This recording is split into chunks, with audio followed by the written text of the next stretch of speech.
Good evening, everybody. Welcome. I'm going to call the regular meeting of the Nevada City Council to order. Today is Wednesday, March 27th, 2024, and it is 6:30 p.m. Hello. Procedure for public comment. Just a note, we're going to take public comment at the microphone tonight. No cards. All public comment related to ceasefire or Palestine and Israel will be taken on item number 14. Lou, would you please read our tribal recognition? With pleasure. We acknowledge that the Nisenan people are still here among us today, though nearly invisible. We understand that we are on Nisenan land that was never ceded, and the original tribal families have yet to recover from the near genocide of their people. As a resident or visitor in Nisenan land, we support the Nevada City Rancheria Nisenan tribe in efforts to stabilize their people, as well as their campaign to restore federal recognition. Thank you, Lou. Sean, will you please lead us in the Pledge of Allegiance? Pledge allegiance to the flag of the United States of America and to the republic for which it stands, one nation, under God, indivisible, with liberty and justice for all.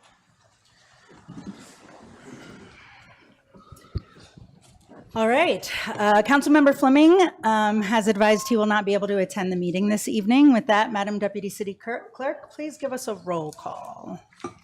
Councilmember Cece? Here. Councilmember Klein? Here. Vice Mayor Peterson? Here. Mayor Fernandez? Yes, here. Moving right along to the adoption of the agenda.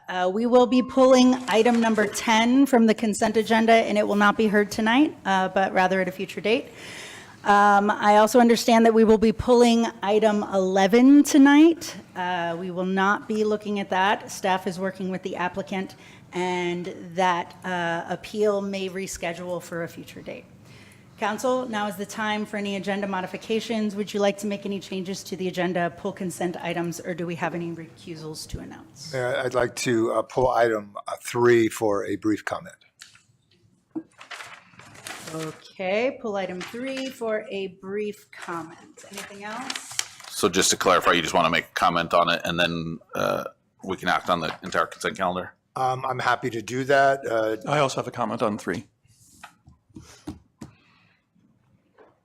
So Great. not pulling the item, just commenting, is that, Yeah, brief comments on the item. great.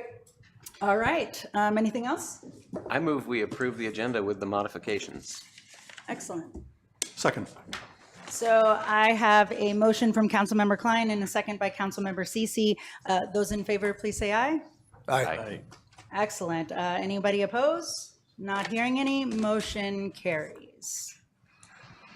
So we do have a series of presentations tonight. I'd first like to invite to the podium Christine Kelly, the Executive Director of the newly formed Community Foundation of Nevada County. Hello, Christine. Welcome. Thanks, everybody.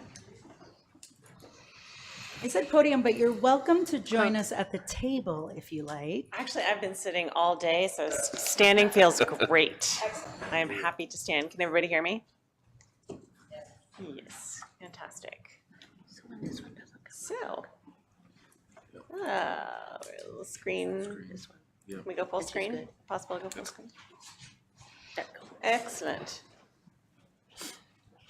So thank you for having me today. My name is Christine Kelly. I am the interim CEO of the Community Foundation of Nevada County. And I'm here today to talk to you about a project that has been in the works for, in reality, almost 20 years. A group of local philanthropists many, many years ago got together, some of them who actually came together yesterday when we presented to the county and were in chambers to see the fruition of their labors after so long, us creating a community foundation here in Western Nevada County.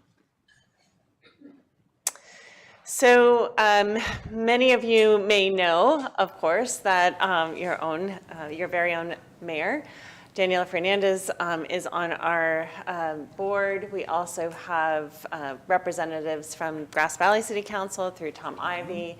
We have local nonprofits on our board. We have really a wonderful and amazing range of people who have dedicated the last year and a half to creating a study, doing a feasibility study for whether we can actually achieve the ambitions of a community foundation in Western Nevada County.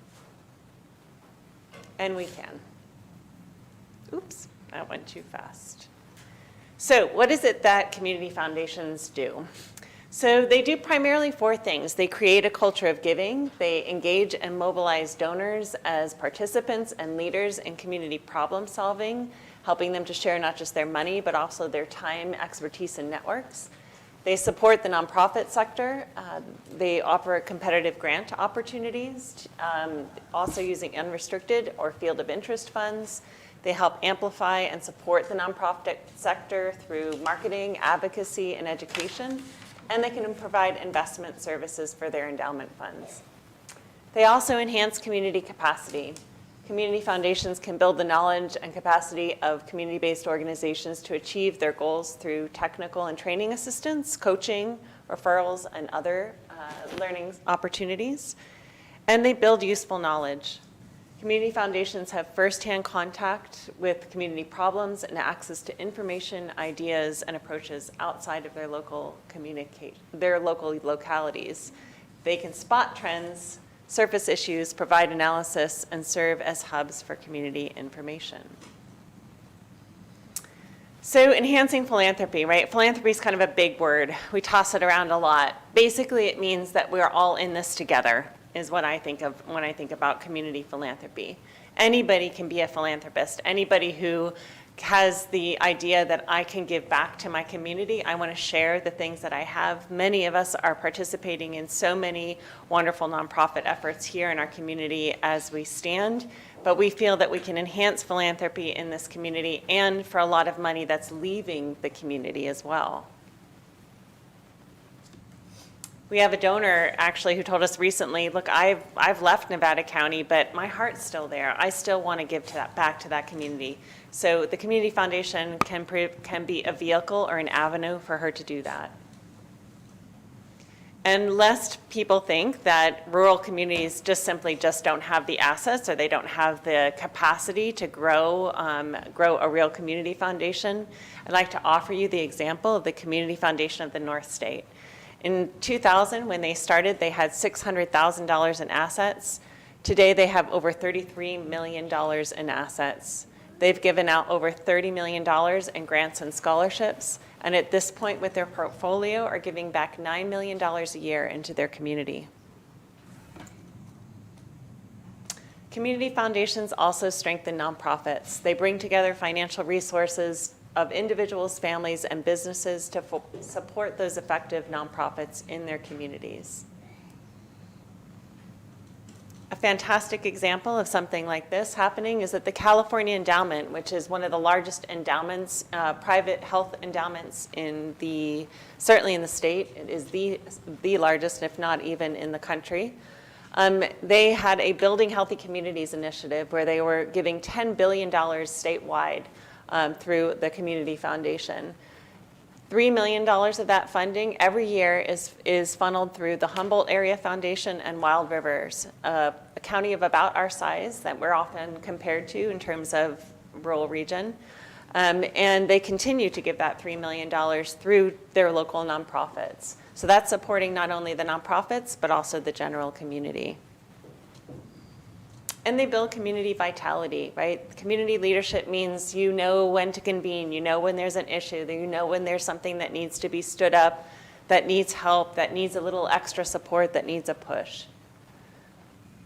Impact investing, something that people toss around that concept a lot. Basically, it means people coming together to solve for bringing together private and public and donor capital to actually solve for some issues in communities. So when we look at what the Tahoe Truckee Community Foundation, which is just to our north, has been able to accomplish, they leveraged a $250,000 investment of their own funds, and that investment secured over $4 million in funding to secure the tax credits needed to build the Truckee Artist Lofts.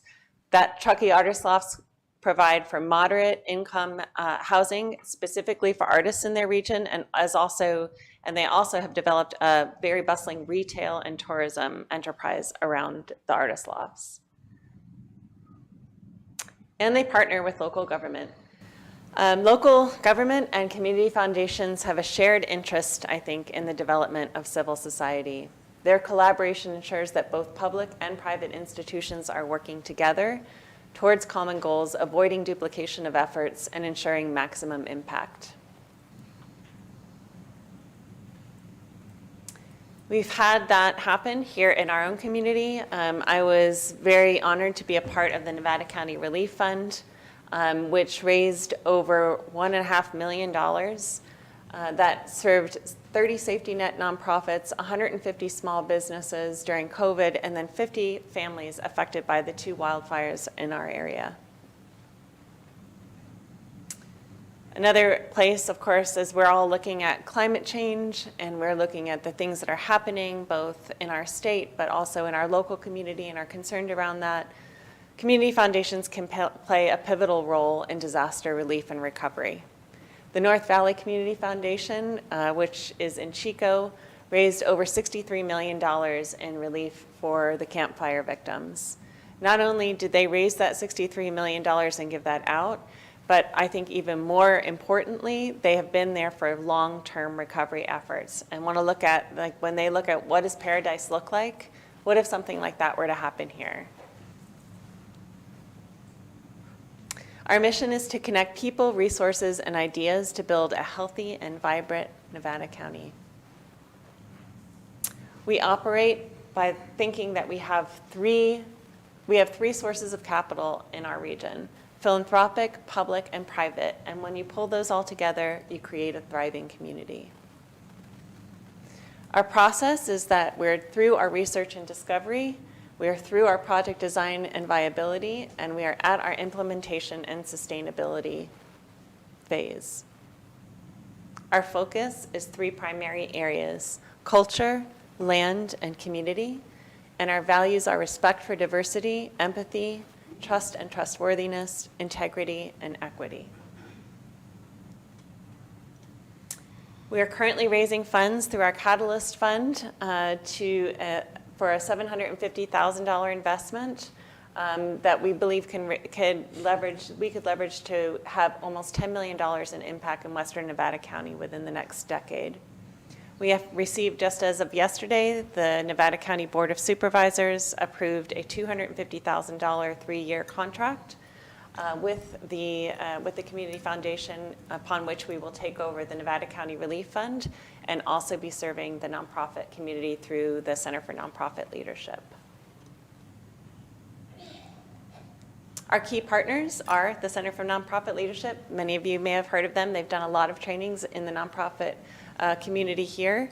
The Tahoe Truckee Community Foundation to our northeast is a mentor and sister foundation. They've been pivotal in helping us get this off of the ground. And that's it. I'm trying to go as fast as I can. I know you have a big agenda this evening. I just wanted to stop by and let you know that when it feels like things are bleak, and I know that government cannot do everything, we are here to be your partners to create a healthy and beloved community. So thank you for all you do. Christine, thank you so much. Do you mind sticking around at the podium for just a moment in case there are any questions from the council? Any questions, comments? Thank you. Good work. Very, very glad that you're here. Yeah, I'm glad too. So thank you very much, everybody. Thanks, Christine. Thanks, Christine. All right. Next, we have a presentation, Waste Not Nevada County. Shirley, would you like to come up and tell us what's going on? I would indeed, and I do like to stand.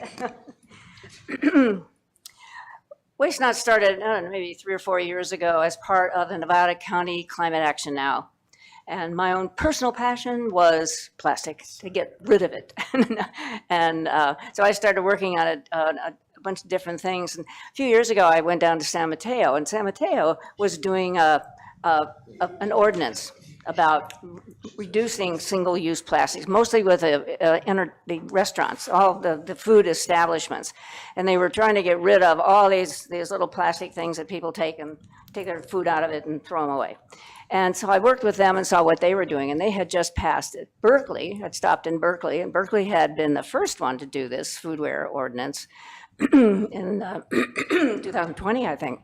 And so then I was like, okay, well, I'm going to put together an ordinance for here. And then I'm like, oh, Truckee just passed one. So we're using the Truckee model, basically.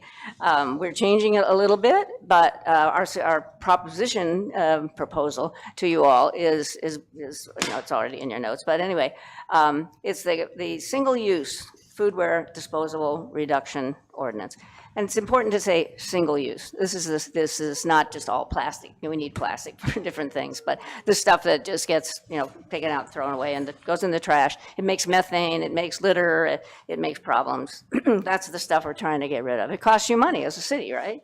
To clean that stuff up and deal with it. And the Yuba River, I don't know, I had a presentation from one of the people from the Yuba circle, and he showed, how much of it ends up there and how much they take out every September and how much of it still doesn't get taken out that creates microplastics and toxins and everything in the bottom of the river. So it's a big problem in our community in many ways you may or may not see. So when we're talking single use, we're talking reduce consumption of plastic. Just say no. When I go to a store, I just say, oh, I don't do plastic. And they go, oh, and I said, well, you must have an alternative. Well, yes. Oh, good. Okay. So anyway, the ordinance. The first thing is to ban, there's an ant. Hello. Did I bring you in? Go away. Ban on the sale and distribution of polystyrene, which is styrofoam. And that's, you probably already know the problems with that. Not only is it's a fossil fuel that creates methane, but it just splinters all over the place. It's bad. Reusable. We're trying to get, and what our hope is that the food establishments will use reusable. So the ordinance calls for that, to use reusable when people are dining in. If they want to take leftovers, they can take those in a little box, but dining in, it's reusables. All the takeout containers for all of our stores and that would need to be non-plastic. There are a lot of different things that are available, most of them plant fibers and different varieties of bamboo and hemp and all kinds of interesting things. There's accessory foodware items. There's already a law, the straws and the little packets of things and the napkins and all that kind of stuff. There's already a law that says it has to be at customer request. So we would just reinforce that law. And this ordinance supports the state mandate to divert from landfill. I think, you have that law as well for Nevada City as we do for the county, that you have to divert 50% of something like that. So that's a big thing. I think, Truckee, I'll just mention a couple of things that's different. Truckee wanted to go to reusable immediately. Our suggestion, thank goodness for Stuart, we've been going back and forth on this for a year or so. Anyway, he's been helpful. He said, we don't think we can do that right away. So we want to phase it out and say that could be the second thing, is that it's all reusables. But in the meantime, no plastic, and we can use these other containers for takeout. Also, there's a 25-cent fee for cups, containers of any kind. So people would have to pay for that if they wanted to take one of those out. That costs a lot of money. I've asked around, and it costs more than that for them to get those containers. Those containers can be like 30, 40 cents each. People really don't get that. So it's very expensive. It's helping them. It's the same thing with the plastic bags in the stores. It costs more than that for them to charge 25 cents for it or 10 cents for it. Paper too, more. Briar Patch pays something like 37 cents a bag, and they get 25 cents back. So, the fee is helpful to the people, and it goes to the restaurants or the stores or something. The fee does not apply to pizza boxes, but I just found out that, what's that pizza place here? Yeah, pizza joint, they do charge. Well, and because it's expensive. That's great.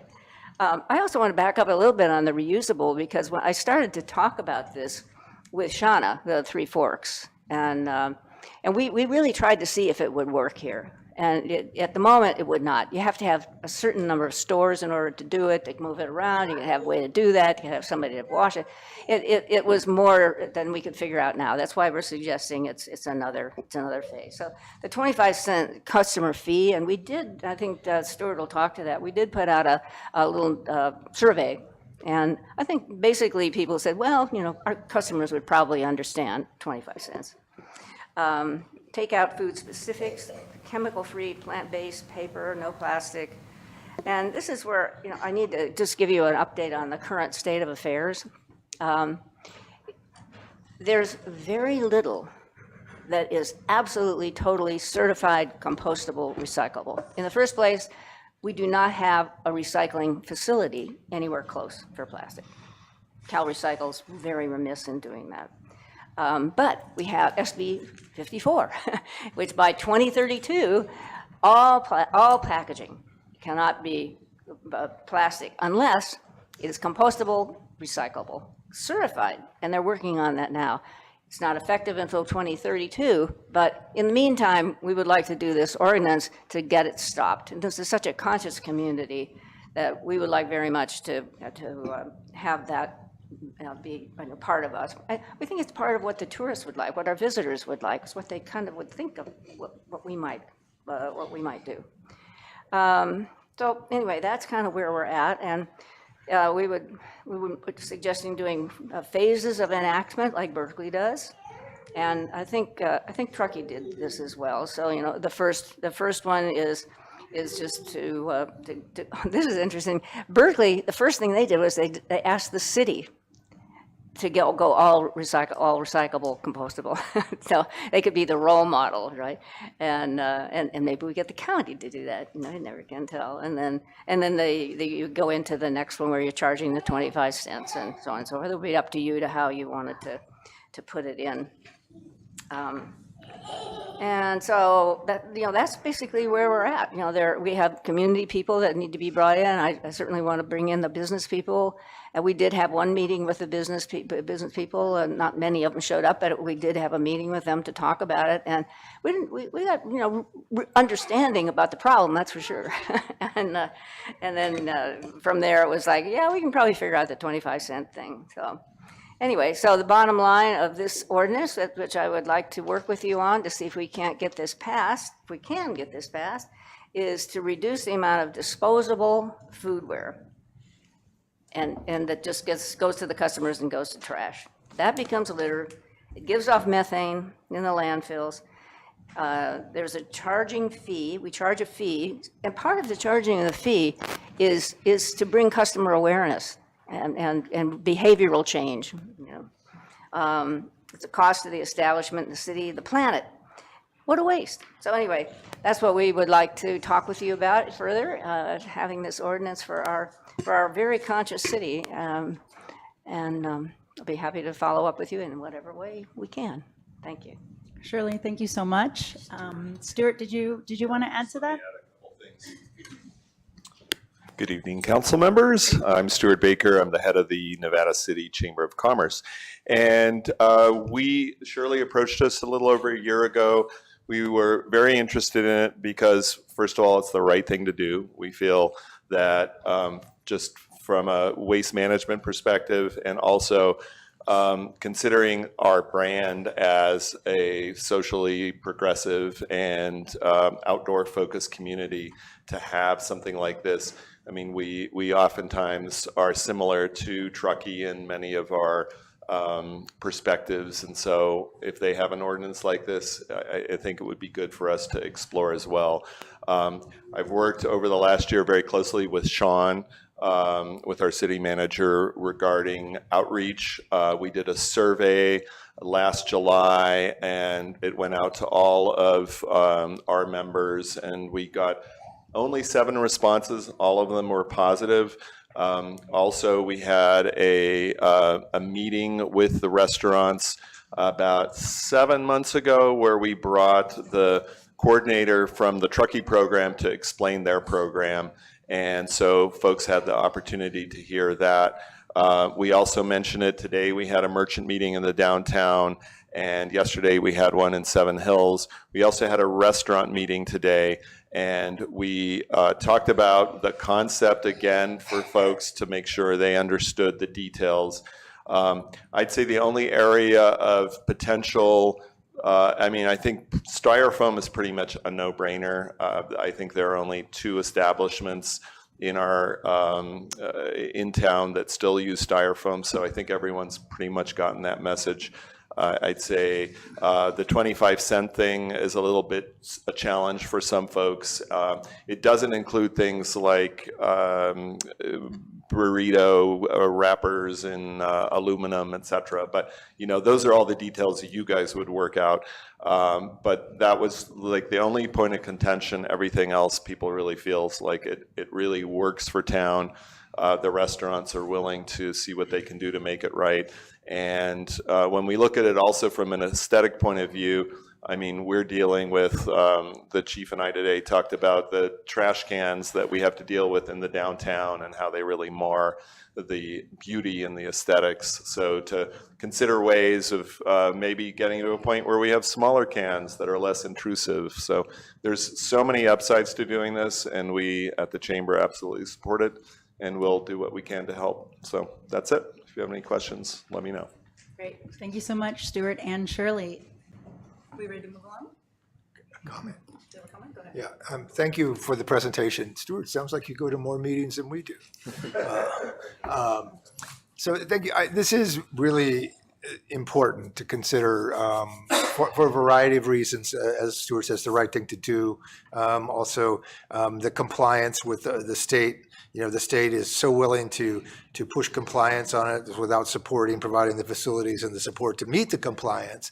But nonetheless, we need to start working in that way. And my hope is that our city manager could figure out a way that we could work on this going forward and work towards an ordinance if possible. I realize this is not a situation where we could vote on that, but I know Sean's been working on this and we've had discussions, so perhaps if we could bring something back on a future agenda on how we might work to implement this.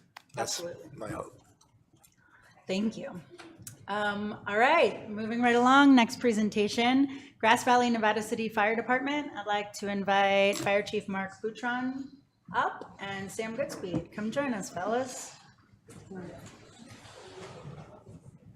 Good evening.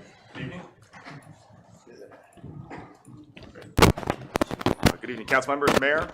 For the record, Mark Boutron, Fire Chief. Tonight, joined by Sam Goodspeed, Division Chief. And so we're in front of you this evening, just kind of give you a brief overview and update on the contract for fire services that was entered into back in 2020. Kind of some of the history behind that, some of our accomplishments, and where we're going from here. So we'll be brief, but we'll be thorough. That's great. Good combo.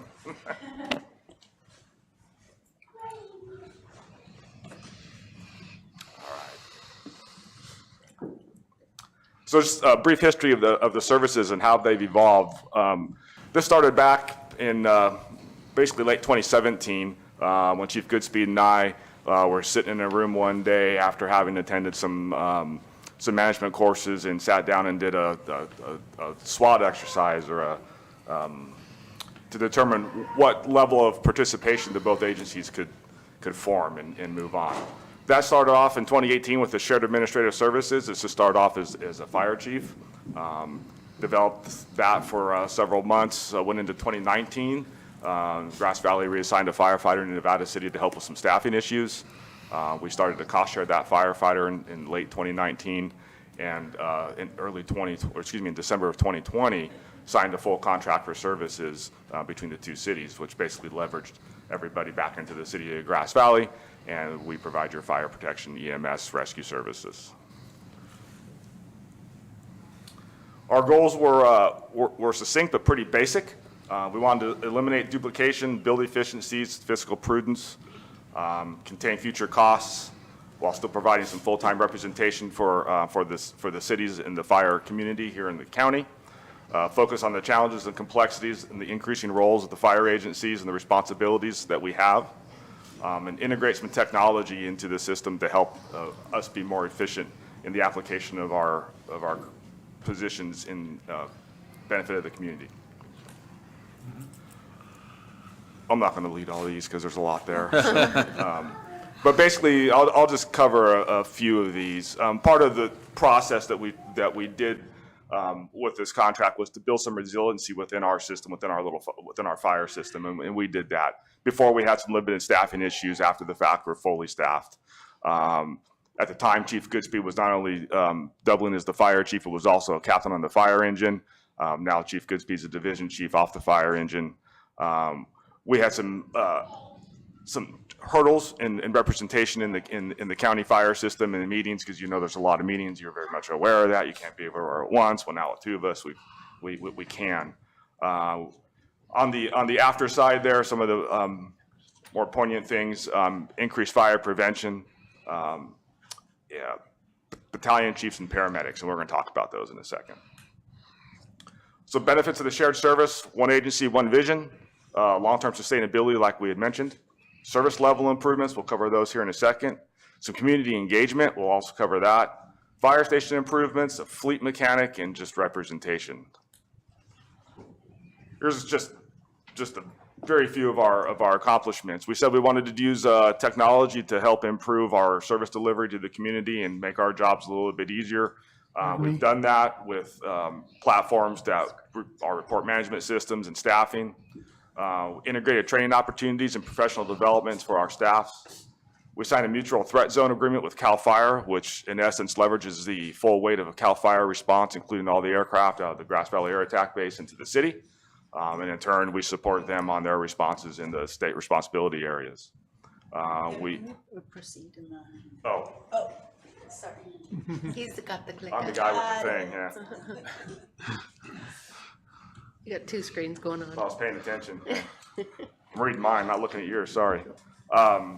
We started a paramedic program in July of 2023. We'll briefly hit on that here in a second. That has a paramedic supervisor assigned to it, who's also an additional responder into the cities. We promoted shift battalion chiefs, professional development, which apparently I like because I did it twice there, and instituted some new programs and some new opportunities for our staffs. So, We'll give the sample. We started a paramedic program in July of 2023. The program is in its infancy. The COVID pandemic really set us back. We were trucking along really good in late 2019, and then 2020 hit, and it all kind of unraveled. We picked up those pieces. We continue to develop that program today, up to and including sending some of our fire staff to paramedic school through a grant the city of Grass Valley received. We currently have one firefighter in Sac State as we speak. We have an EMS supervisor that oversees all EMS or emergency medical services training for the department, and also responds as a paramedic when he's working on during the week, which gives us an additional paramedic person to respond to incidents within both cities. So we've realized the opportunities for efficiencies and effectiveness. They're in place, they're operating, they're working well. We've improved the service level to our communities. We continue to mutually support our allied agencies.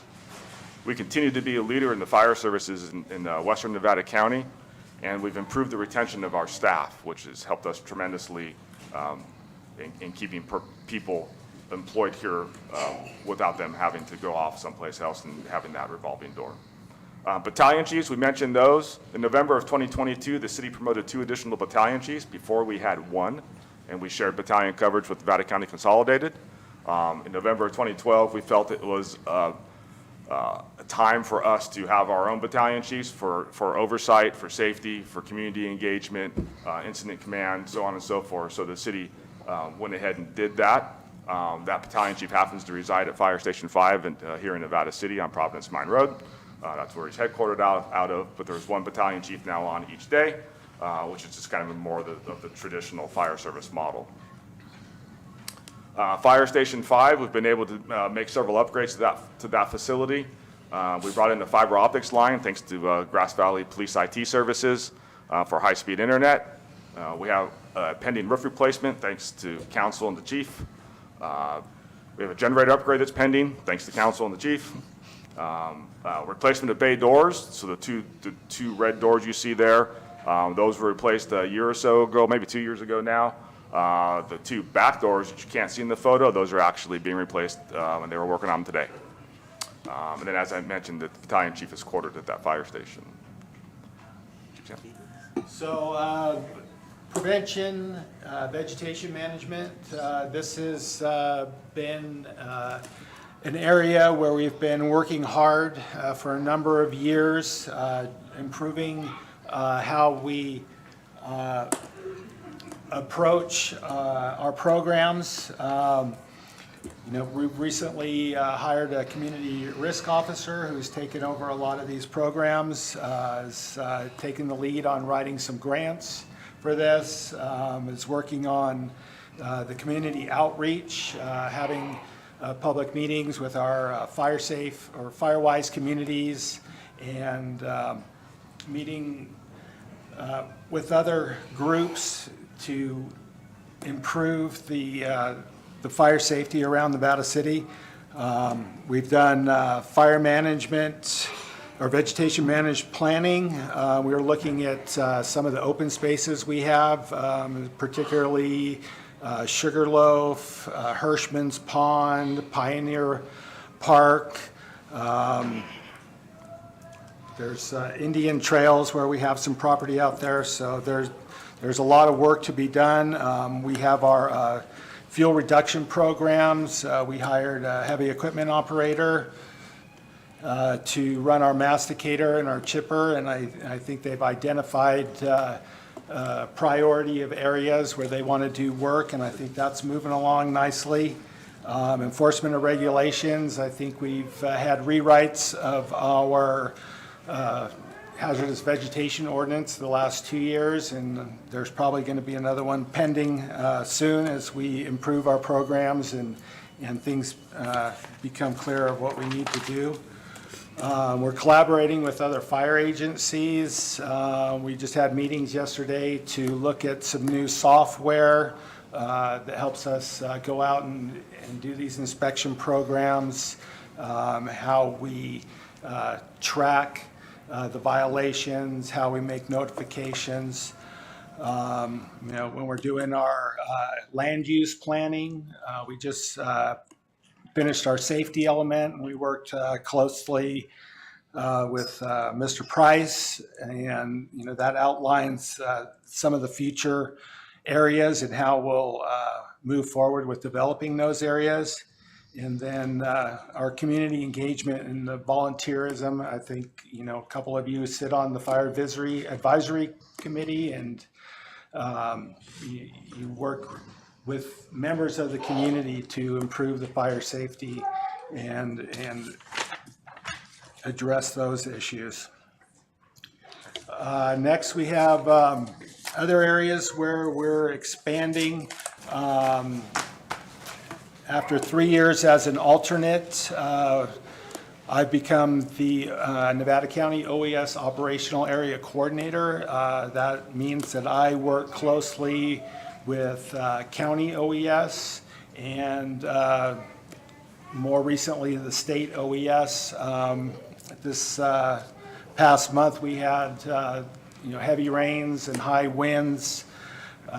We were able to request additional funding from state OES to staff additional engines. We had 6 additional engines in addition to our regular staffing. We put on additional overhead, which means management personnel to oversee that equipment. And so it comes down to a lot of resource management. The weather event was one thing, but primarily what we deal with is getting our equipment to fires up and down the state. So, it's always a feeling, you send your people out to help with other people's fire, and they send their people to help with yours. So it's a give and take situation. So we also do a lot of planning preparedness, just making sure that all our personnel are trained to the appropriate levels, that training is captured. And so when the state requests certain overhead, like if they want a dozer boss or a strike team with a leader or a task force, we have those people in place, and they're trained. We've been doing this a lot of years, and Nevada County is very highly respected in regards to the personnel and equipment that we send out to these fires. So, we track that, and we provide feedback to the state. So that's an area where we're growing, and we're trying to improve the level of service, not just with our two agencies, with Grass Valley and Nevada City, but throughout the county with our partner agencies.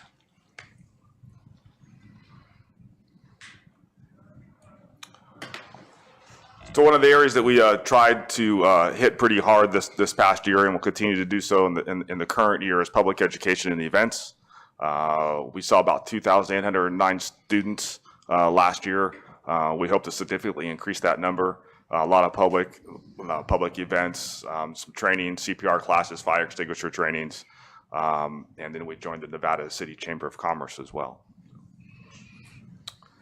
Statistics, because who doesn't like statistics?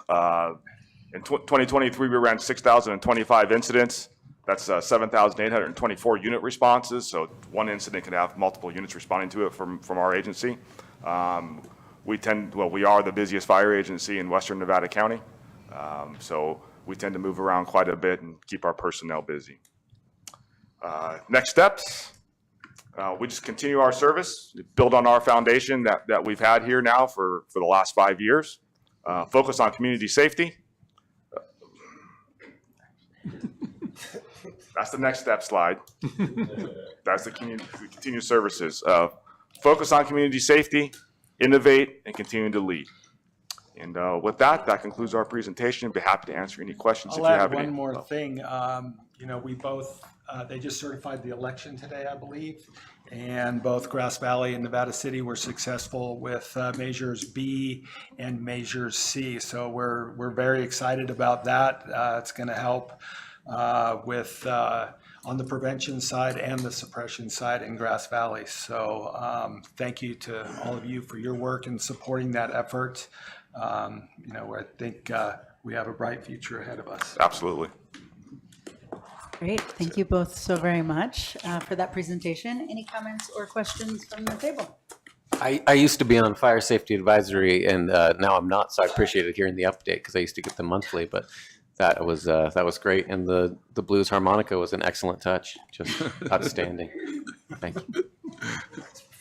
Blues harmonica. Okay. All right. Here's the backdrop of your That was from McGee's. Thank you. Thank you for Thank having you both us. so much. Thank you, Chiefs. I was back in New Orleans for a minute. All right, moving right along to public comment. Government Code Section 54954.3 provides that any member of the public may address the City Council on any matter not on the agenda that is within the subject matter jurisdiction of the city. The Brown Act, with limited exceptions, does not allow the council or staff to discuss issues brought forth under public comment. The council cannot take action on non-agenda items. Concerns may be referred to staff or placed on a future agenda. Please note that comments from the public will also be taken on the consent calendar and each agenda item at the time it is heard. As a reminder, we ask that you adhere to the rules of decorum established for this meeting that are also posted on the walls and available at the podium. Any disruptive behavior, threats of violence, and actual violence will not be tolerated. Clapping, yelling, or making noises during or between others' time to speak is not allowed, although we do encourage you to display your support if you would like through other means. Silent fingers has worked in previous meetings. Only those that have been called to the podium were actually not doing the speaker cards tonight, so thank you for those of you who filled them out, but we will ask that folks can line up at the podium on each agenda item. Flags or any displays, we're asking you do not block the aisles or anyone speaking, and they should be kept at the back of the room, and the sharing of time is not permitted. So just a reminder, all public comment related to a ceasefire and Gaza, Israel, Palestine will be taken on item number 14. All right, is there any public comment on items not on the agenda?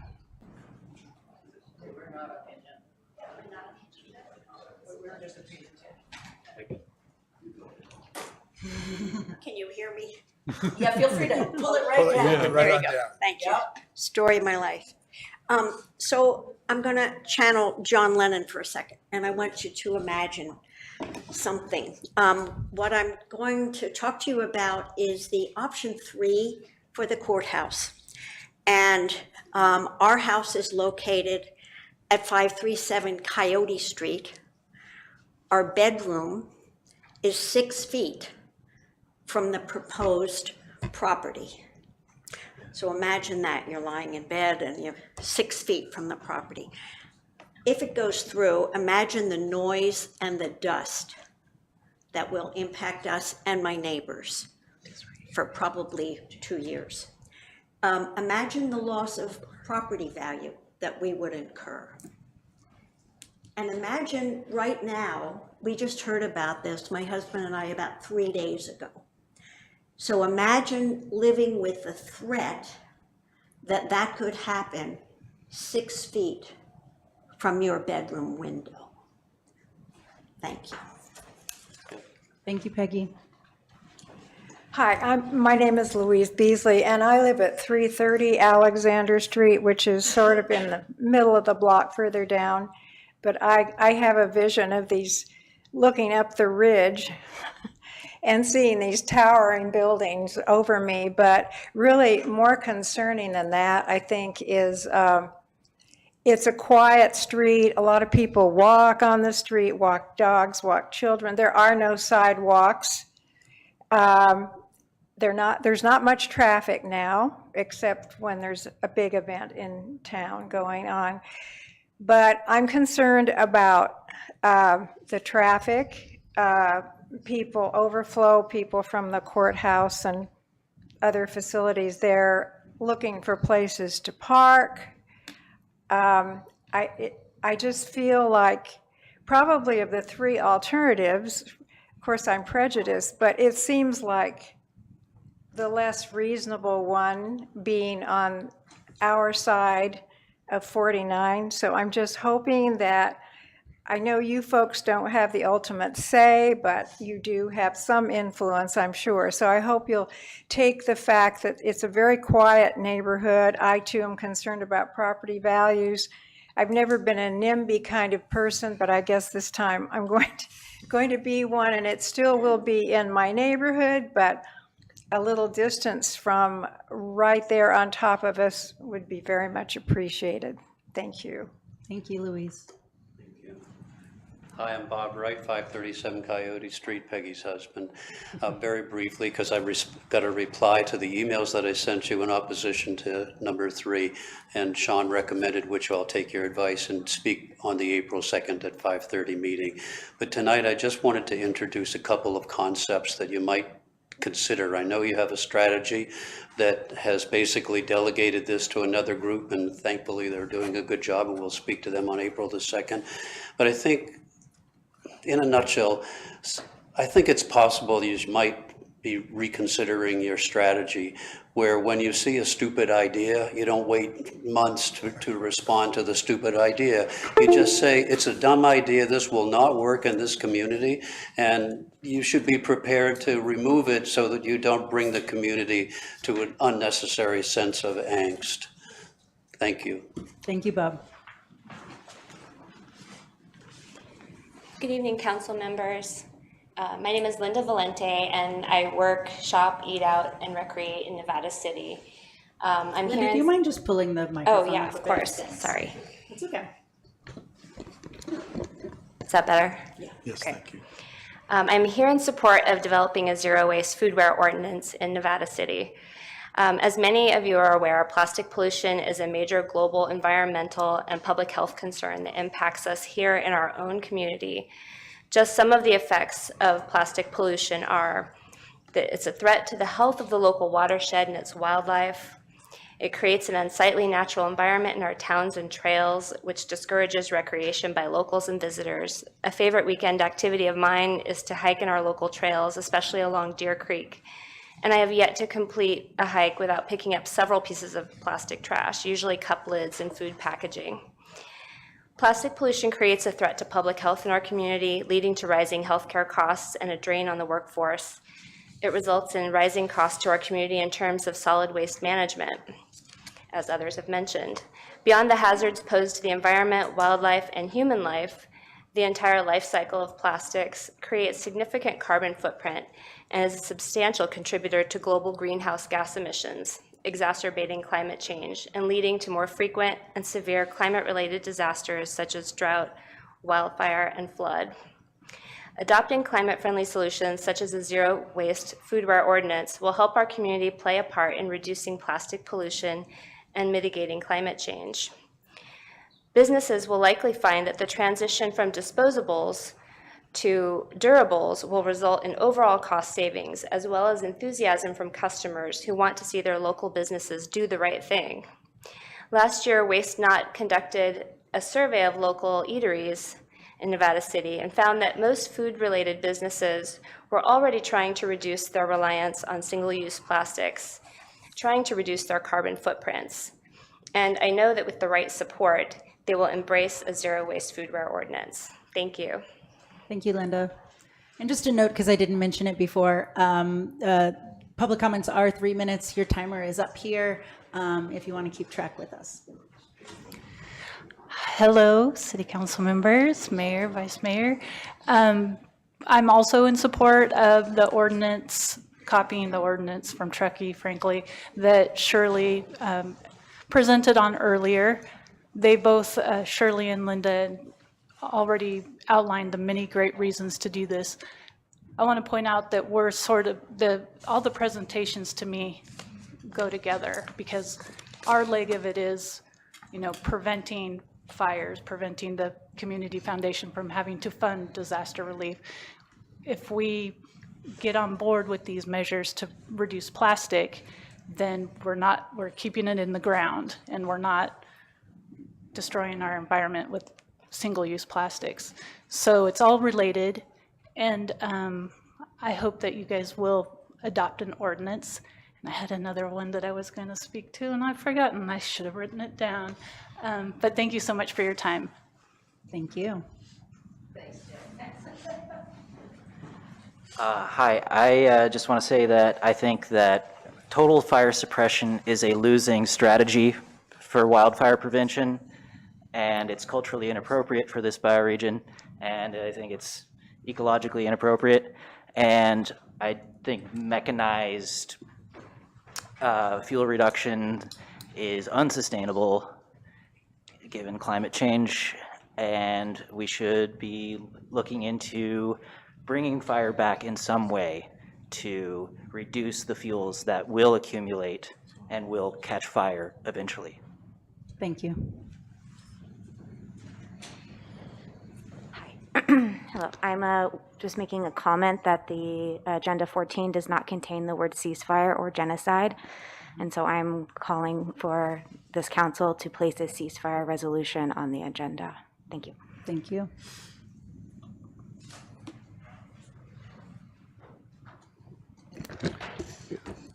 Mikos Faberson, former resident of Nevada City. I prepared two sets of comments, one during this period and the other for item number 14, I guess it is, regarding the facilitated community discussion. So because although they're related, I think I would still like to make my initial presentation. I'm here once again to advocate for adoption of a ceasefire resolution.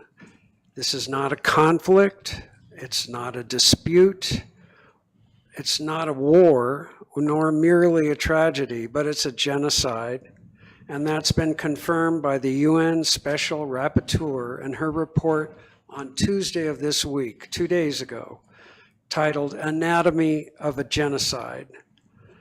And it's also been confirmed by the ICJ and their preliminary findings and call for interim measures. These both the rapporteur and the ICJ call for third parties to step up and act, whether that's states, member states of the UN, or in my interpretation, for other bodies that can have some impact. The rapporteur asks for obedience to the call for a ceasefire. She suggests imposing sanctions on Israel and to embargo arms shipments to Israel. I think there's a need for this and other councils to act immediately and not postpone or defer or sideline the issue to a community discussion, even though I recognize a public forum on Palestine-Israel would be educational. Thank you. Comment on item 14.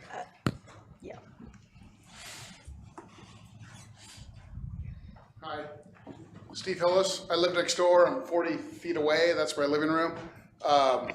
Just talking about parking in our town, and we must have a solution somewhere. I see the chief, I see Brian, I see all these smart people trying to figure something out, and I love our town, and thanks for your service for being here. I hate meetings myself, but here we are.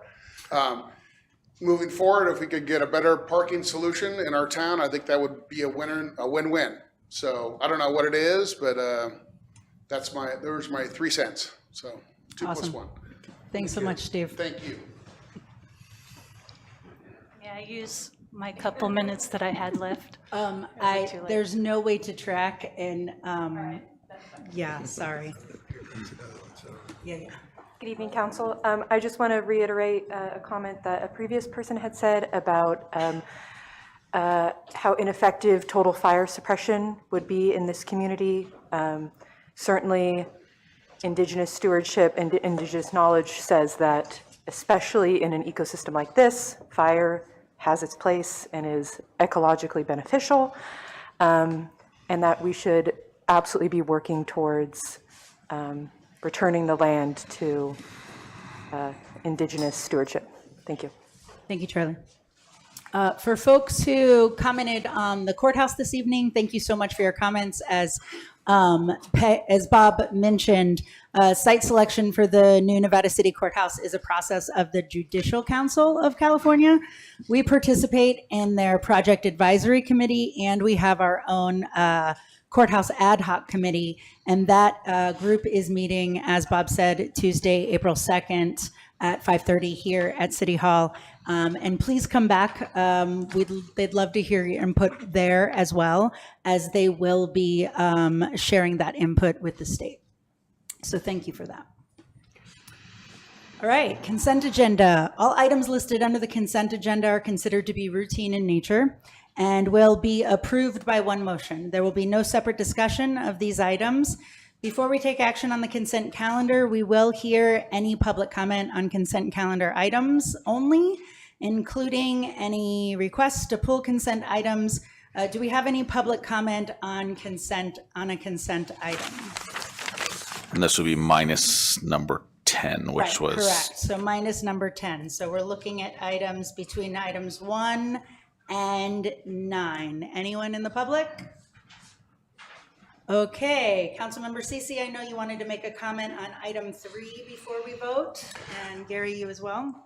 Yes, item 3 concerns the Connecting Neighbors to Neighbors grant, and I just wanted to be reassured that the maps which outline the borders of the neighborhoods and the parcels included gets updated to match the definitions. Yes, the what you see in the packet is the approved grant agreement with the state. It'll be updated, both the descriptions and the maps, as we proceed through the process and actually engage those individual communities. Thank you. Thank you. Vice Mayor? Yes, thank you. I wanted to comment a couple comments. This grant is amazing, $250,000 to build community. which is something that is extremely rare, to build the infrastructure of communities around fire protection. And it's a $250,000 grant. Great work by city manager, staff, and California Consulting to get us this grant. But I also wanted to comment as our fire as our responders provided earlier about Measure C, and congratulations to the wisdom of the citizens of Nevada City in voting over 2/3, a true consensus to support funding for prevention, education, building out our neighborhoods, getting our plans in place so that we can really begin to protect our community against wildfire and to build in resilience so after fire comes that we're ready to go back. It's a really big move, and I think when we look at it, that we went from no money to $1.15 million in resources, 900,000 of it returning annually in a very short amount of time, understanding that the work is there to do. I'd like to personally thank Aaron Manette, who worked very hard on this, and to Paul Mattson, who pioneered this model that we used and has been instrumental in the background and using the wisdom of our elders to get this accomplished. So that's my comment. This is great. The funding is there. We're going to work. Good stuff. Thank you. Great. Thanks so much, Gary. Now I'm looking for a motion and a second to approve the consent calendar minus item 10. I so move. Second. Great. So we have a motion by Councilmember Cece and a second by Vice Mayor Peterson. Are there any objections to the motion? All right. I'm hearing none. The motion carries. All right, I am going to ask for a 5-minute bio break. We'll come back at 7:36. Thank you.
Moving on to agenda item number 12, consideration of the issuance of a purchase order to Future Chevrolet of Sacramento in the amount not to exceed $66,476.15 for the purchase of a Chevy Tahoe School Resource Officer patrol vehicle using Proposition 64 Cohort 3 funding.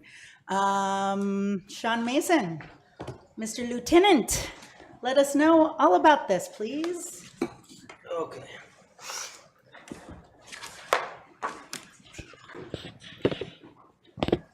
Good evening, Mayor, council members. So a few years ago, Prop 64 was granted to give us a school resource officer, or an SRO. And that's very exciting because Nevada City Police Department's never had one, and with moving forward with the different trends of law enforcement, having an officer, full-time officer, integrated into our schools to work one-on-one with the schools, the faculty, the students, and the families of the students is really, really important and really a good thing to be moving into. So with that position, with the grant funding, it also included the purchasing of the vehicle. So that's what we're here today for, is to ask the request for that. 3 different bids were obtained from Chevy dealers in the Sacramento area. Future Chevy was the cheapest with that price of $66,476.15 for that 2024 Chevy Tahoe. The upfitting would be discussed later with a different vendor, and so this is just asking for the purpose of purchasing the vehicle. Thank you, Lieutenant. We are going to go to public comment, and then we'll come back to the table. Is there public comment in the room on this item?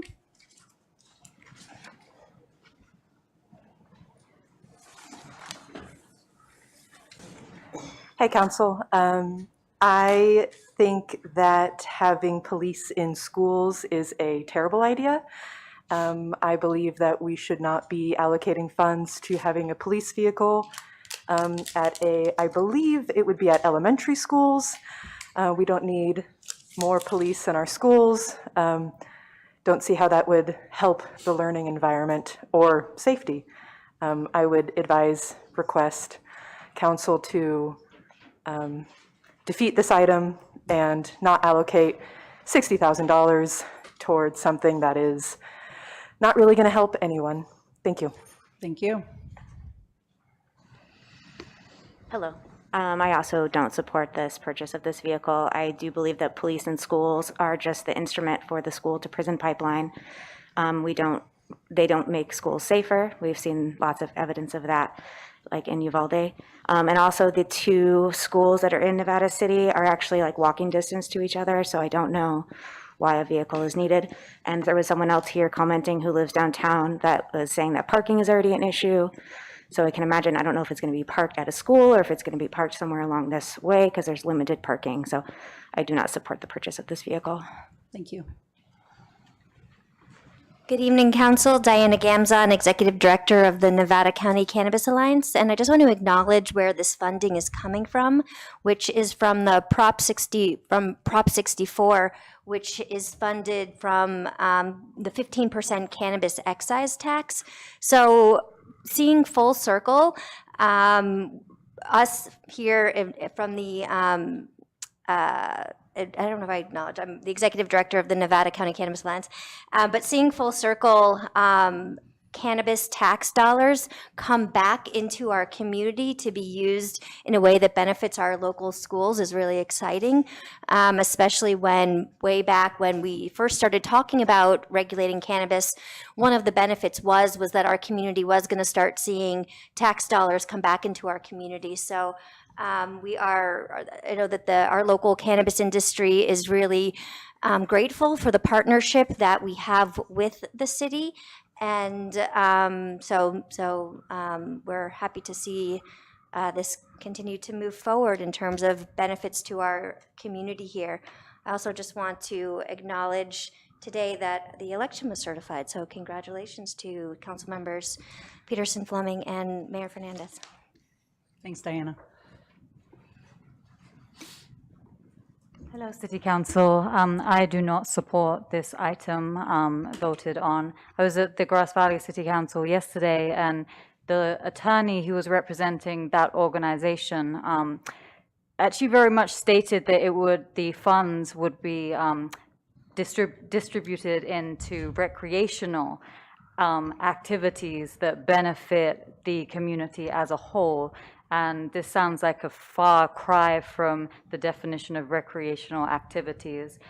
It was stated by the attorney that it would be going to sports programs and arts programs, which sounded a lot better than a police school resource vehicle, which we know that police in schools are no good. So thank you. Thank you. My understanding what the attorney was talking about was not the excise tax. In fact, the state of California is in charge of the funds of Prop 64 money, not individual entities, just for clarity there. Any other public comment in the room? All right, back to the table. Questions for the lieutenant? Comments? I have one. This officer, is that officer stationed in the school? Yes, Officer Kevin Stofflith, he's been with us for several years now. He is going to have an office in Seven Hills in the administration area of the school. And from there, he will work directly with Sam Shug and all the faculty and students at that school. He will also work with the faculty at Deer Creek, Forest Charter, Twin Ridges, and Sale. So yes, some of the schools are close and can get by and work with all of them individually, but there are some schools that aren't within walking distance. You've anticipated my next question, which is why does he need a vehicle? And more than that, council members, Chief Dan Fost here. So he is going to be 100% designated for the schools, but he still is a police officer. So in the event of any emergency, he is going to respond from the school to the emergency off the school grounds, of course. So he does count as an additional officer for the department, not for staffing levels. And what I mean by that is he will never count as the minimum staffing. So we will always have somebody that's patrolling the street, and he will be solely for the schools unless there's an emergency. So he's never going to be primary on a call, if that makes sense. And I know it's not on the agenda tonight, but I can speak a little bit to the role of a school resource officer as well for our community. I'd love it if you do that. So I think there's many different interpretations of what a school resource officer is, depending on the community they serve. I think it was brought up here that our schools that this community or school resource officer will be serving is a middle school and an elementary school. I think that's what they're called, right up to 8th grade. So are we in danger of, do we have a lot of crime at these schools? No, we do not. But what are we trying to achieve here? We've been trying to achieve since I got here community-oriented policing, and that starts nowhere else except for with our young. If I have an officer that's interacting with our community every day, with our students and with the parents of the students and with the teachers, and he's building that relationship there, I mean, there's many of us, myself included, I remember very clearly my school resource officer, and he had a very big impact on my life.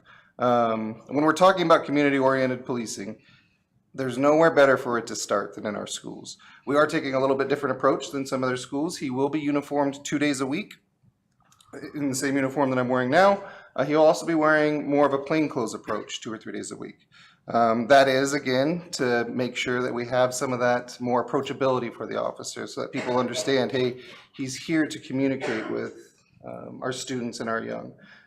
When we're trying to build relationships, the first key piece to it to me is just making sure we're talking to people on a human level. And there's nothing more human than sitting across from somebody and engaging with them and getting to know them. So for me, yes, it is a school resource officer, but it's also a massive step forward for community-oriented policing. So I'm very excited for it. Thank you, Chief. Fellas? Is this something that what are the folks at the school saying about this? Is this something that they feel like they need? They are probably equally as excited as myself. So they're very excited about it. They're very excited to hear about it. There is some things that a school resource officer can do when you think of law enforcement purposes. So for one of them, anything around, if you drive by a school during drop off or pickup, it's a nightmare. So it's very nice to have a school resource officer that can help direct traffic during that time, make sure there is no double parking, make sure it is safer for children that are coming and going from the school.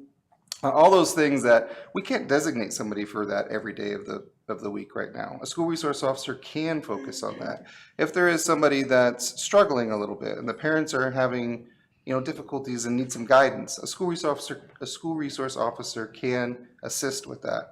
So yes, the schools are very excited about it because of our approach too, and we're making it very clear that our approach is to be here for community-oriented policing and to build a relationship with our community. Thanks for that, Chief. Anything else from the table? All right, and yeah, I just want to note, appreciate the participation from the crowd tonight. In terms of giving public comment on this, having school resource officers is not the agenda item tonight. The agenda item is to approve the purchase, which we are already bound by the grant to spend the money this way. And so with that moving forward, I'm looking for a motion to approve the purchase and authorize the purchase order. I move to authorize the purchase order. I'll second. Great, and can we get a movement to approve the purchase and authorize the purchase order? Yeah, that. Okay, great. So I just wanted to make sure we got it all on the record. Gabby, a roll call, please. Councilmember Susie. Yes. Councilmember Klein. Yeah. Vice Mayor Peterson. Yes. Mayor Fernandez. Yes. Motion carries 4-0. Thank you. Thank you, Mayor. Thank you. Thank you, Chief, Lieutenant.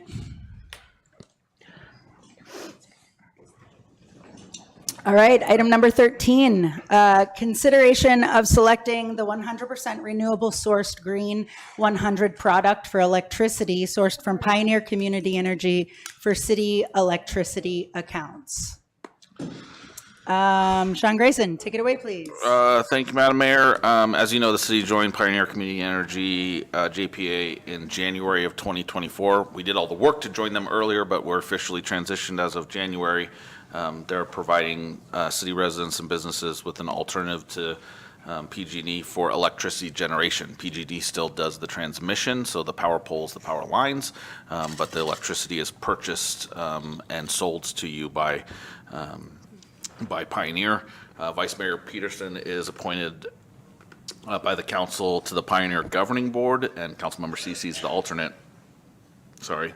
The governing board consists of 11. It used to be 9, and then now it's 11 locally elected representatives. They're from all over the foothills: El Dorado County, Placer County, Auburn, Colfax, Lincoln, Loomis, Placerville, Rockland, Grass Valley, Nevada City now.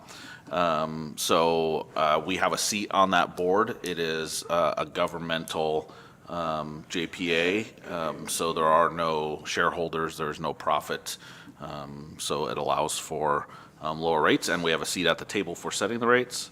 Why we're here tonight is to address a couple of things that have been long on our to-do list. Pioneer offers 2 products. Their standard energy product, which is 44.1% renewable, versus PG&E's standard and only product, which is 38.3% renewable.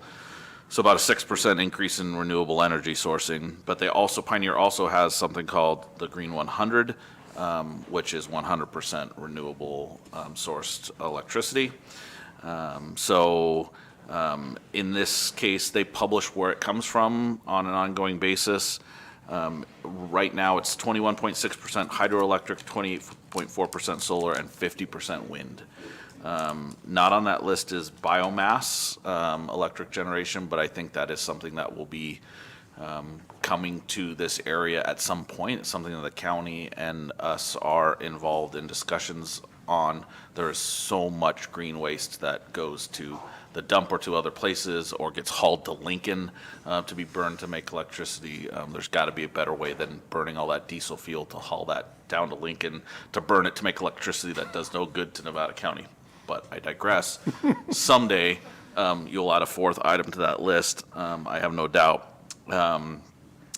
Pioneer did an assessment of all of our electrical accounts, and we have hundreds of them, believe it or not. They kind of compacted them into an analysis and showed what it would look like if we used what we had before with PG&E, what we would have with their standard product, and what we would have with their Green 100. They also did an analysis of our solar generation over time and helped us identify a couple of places that needed improvement because our solar was underperforming at certain times of the year. So there's reasons for that, and we've had it corrected, and so that's good for us. The Green 100 option also is consistent with the city's participation in the 100% Renewables Committee. Don Ravinis, I don't think Don is here tonight, but if he was, he'd be probably pounding his fist as he has at other council meetings in support of this. It's aligned with both our strategic plan as well as our recently adopted climate adaptation public safety element, which calls for a move to renewable sourced electricity.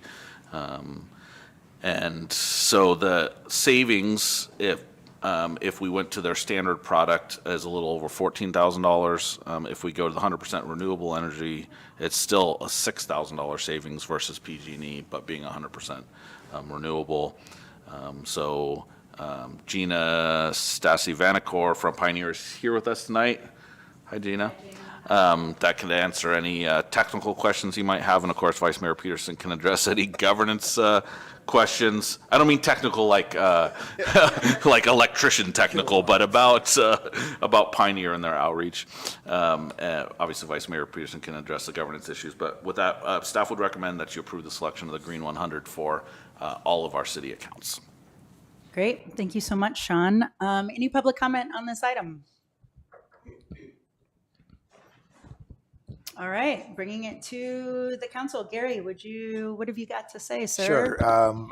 So this is why we do community aggregate power. So if you're old enough to remember recycled paper when it was new, it was very difficult to get recycled paper into the market because you had to generate interest, and it was not until it was subsidized that people began to buy it in mass quantities that it became economically viable, and that's why we have recycled paper now. The same thing is true with green energy and renewable energy sources. They're coming online. From PG&E, they're more expensive. For a lot of other places, they're more expensive because of profits. We are in the position as a city to go 100% green and renewable power and still pay less than we pay PG&E on an annual basis. We could just go to the standard and save even more, but I believe we have a responsibility as the lead agency in our city to adopt the 100% green and take those smaller steps that will help create a more viable market for renewable energy. So I completely support this. It's the right thing for us to do. It's very important. And the move to Pioneer Energy, we're going to start to see a lot of programs coming online here that I think folks are going to find very beneficial. And that's where the money goes, not to shareholders, but back into our communities. Thank you. That's great, Gary. Thank you so much. Lou or Adam? Questions, comments for Gina, for Gary, for Sean? This just seems wonderful. I mean, we go 100% green and we save money. I'm terrified that we've wasted energy and gas money by having Gina drive here if we have no questions for her. I can't think of one. No question? No, it sounds great. It sounds great. She did bring us window clings that if you do approve this evening, we'll say that we're powered by 100% renewable energy There you for go. our We got electric window vehicles and our clings. facilities. For your trouble and time. Yeah, I mean, it sounds like we can absolutely afford this because we'll be paying less than we would be paying PG&E, which we used to do. So there's not a money issue, and it's aligned with our strategic plan, and everything sounds great. Thanks for driving, Gina. Sure. Yeah, I have nothing else to add. Let's move to a motion to approve the selection of the Green 100 selection for city accounts. Yes, I move that we move to the selection of the 100% renewable resource green product for electricity source from Pioneer Energy for all city electric counts. I second that, Gary. Excellent. A motion and a second. Gabby, can we have a roll call, please? Councilmember Cece. Yes. Councilmember Klein. Yes. Vice Mayor Peterson. Yes. Mayor Fernandez. Yes. Motion carries 4-0. Thank you so much, everybody. Thank you for being here, Gina. Everybody likes to come to Nevada City, so she's happy to be here. So. All right. Moving right along. The final agenda item, number 14, consideration of one, calling for a facilitated community conversation on the topic of Islamophobia, anti-Semitism, and the role of local government in providing a safe and peaceful community in consideration of the ongoing human tragedy in Israel and Palestine. And 2, approving an agreement with the Consensus Building Institute for facilitation services and authorizing the city manager to execute any related documents. Sean, let us know all about this. Awesome, thank you. And thank you to everybody that came tonight to provide public comment on this. I'm just going to read you the staff report, what I generally hate doing, reading word for word, but it's important. It's the words have meaning into how we got here. And so background: in response to the October 7th, 2023 attack on Israel conducted by Hamas and the response to this attack on Gaza by Israel, Nevada City Council meetings have been a place where residents have come to share their concerns. Some community members have consistently asked over the months that the council join the growing number of cities and counties across the country in passing a Gaza ceasefire resolution.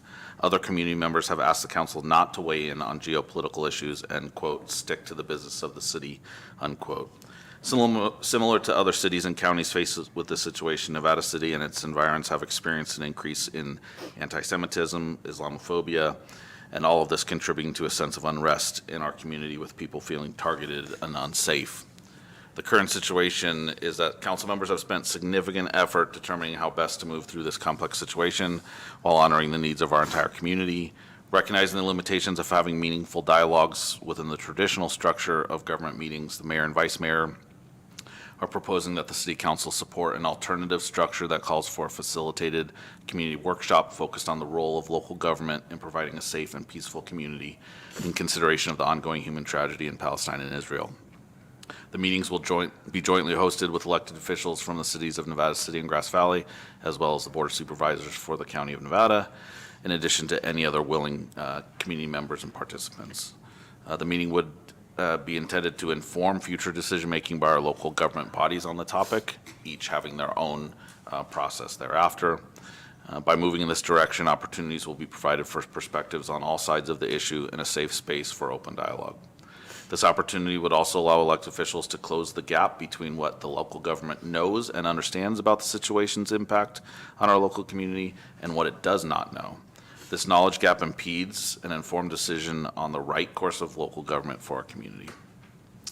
The City Council is expected to invite anyone wishing to listen or be heard to the community conversation.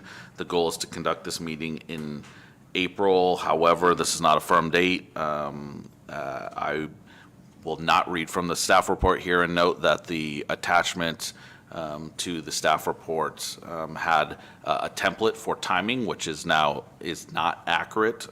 So my apologies for that. I'll let the mayor and the vice mayor speak to the actual timeframes that may apply. Preparations include the facilitator conducting listening sessions with various stakeholder groups to help inform and scope the community conversation.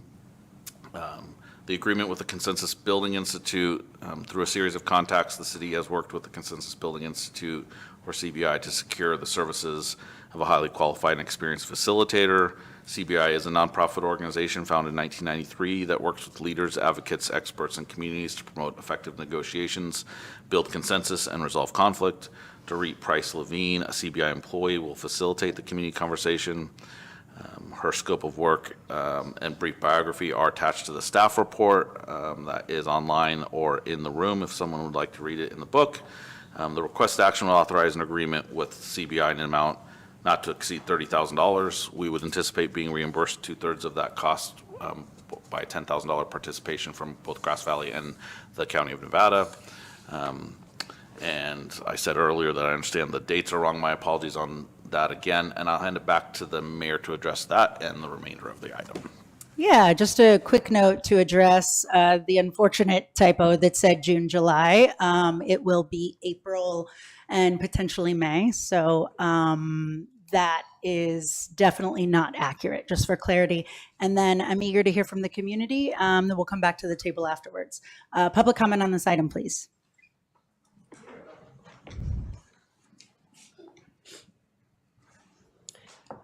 I don't know if they're waiting for speaker cards or. That's okay. No.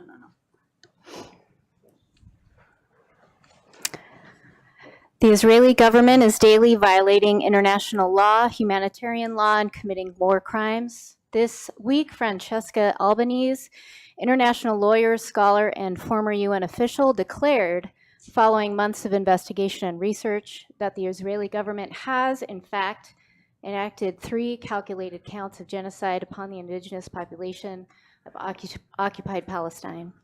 At this very moment, North Gaza is being thoroughly cleansed of all Palestinian bodies with a publicized and declared intent to build Israeli settlements. Today, I watched video footage of Palestinian men waving white flags while walking the coastline in an attempt to reach their home in North Gaza. One by one, a tank approached them, shot them down, and a bulldozer followed behind to push their bodies into a pile of rubble. Anyone who's been paying attention has also seen the footage of 4 family members who were also walking north on an open road and were struck by a drone missile. 2 of the young men who were still able to walked onward and were shortly thereafter also blown to pieces by drone missiles. The ongoing international blockades of humanitarian aid are causing the immediate starvation of children at this very moment.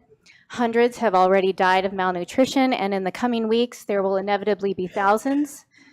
This was predicted to occur months ago by humanitarian experts. There are countless videos, tweets, and posts made by Israeli government officials, Zionist leaders, members of the Israeli occupation force, as well as civilian Israeli settlers, including rabbis, declaring that Gaza, the West Bank, the entire region and beyond into parts of Syria, Lebanon, Jordan, and Egypt must be cleansed of Arabs. Delaying an immediate ceasefire resolution and instead allocating nearly $30,000 to a mediation and negotiation process over the next few months is irrational and impractical. It would be merely a distraction, an intentional buying of time to avoid taking responsibility, and a public stand. Nevada County residents are perfectly capable and willing to organize and manage what you are proposing is done with $30,000 in tax money. Raising awareness around Islamophobia, anti-Semitism, the history of Zionism, cultures of the Middle East, and other basic anthropological topics is fully within our capacity. If the council chooses to delay what is morally just, it will be left behind while its moral and conscious community rises up and takes your seats. Thank you.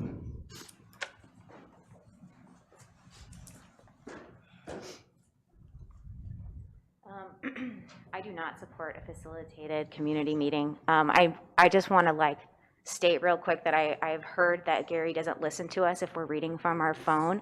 And so I feel like that's pretty ableist, and I'm trying hard to, recall from memory, but it is helpful to have notes. What we've been requesting is a ceasefire resolution for the ongoing genocide in Gaza, an action that will not cost anything. And I would much rather that $30,000 go to aid in Gaza or to members of the Palestinian diaspora within our community. This agendized item does not contain the word ceasefire or genocide, and that is very alarming. It indicates that this is catering to those who have advocated against the ceasefire resolution.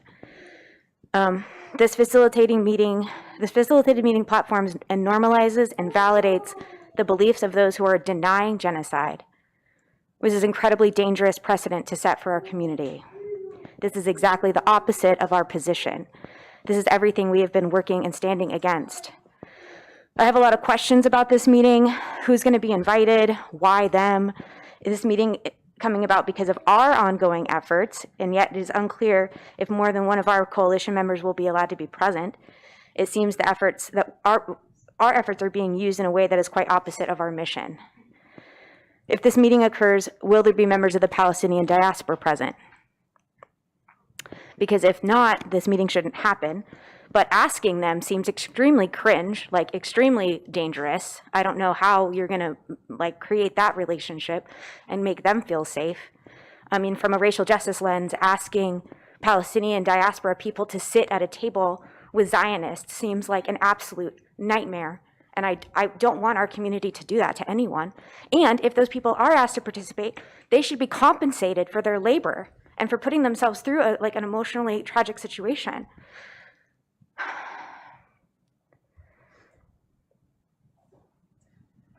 I don't think we should be discussing like our feelings. We need to be discussing like the fact that there's a genocide and our country is funding it. And that's what we're asking for. We're asking for a ceasefire resolution.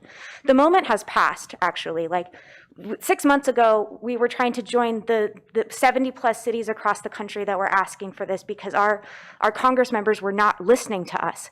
So we were utilizing the paths that we are available.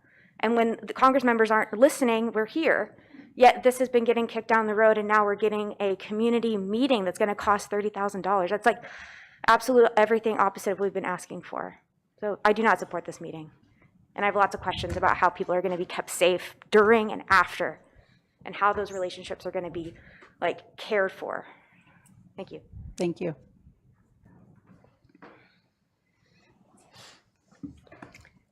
Do I have to state my name? We ask that you don't have to, no. We ask that people orient themselves to this place. You know, where do you live? Okay, I live in Grass Valley. Great. We don't need a facilitated community process which will waste precious time. Every day the numbers go up with the killings and the tragedy, the whole thing.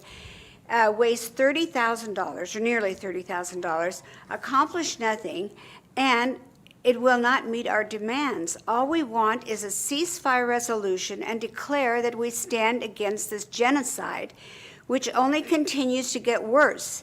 33,000 dead now, 25,000 women and children, cities destroyed, lives destroyed, people starving, no food, water, sanitation, or shelter, just bombs, gunfire, cries of pain, anguish, and despair. The wounds keep getting deeper, and the need for revenge gets greater. The vicious cycle of human history just keeps repeating itself. Netanyahu and his ministers have stated that they want to kill all Palestinians, and they are succeeding. Only we can stop them.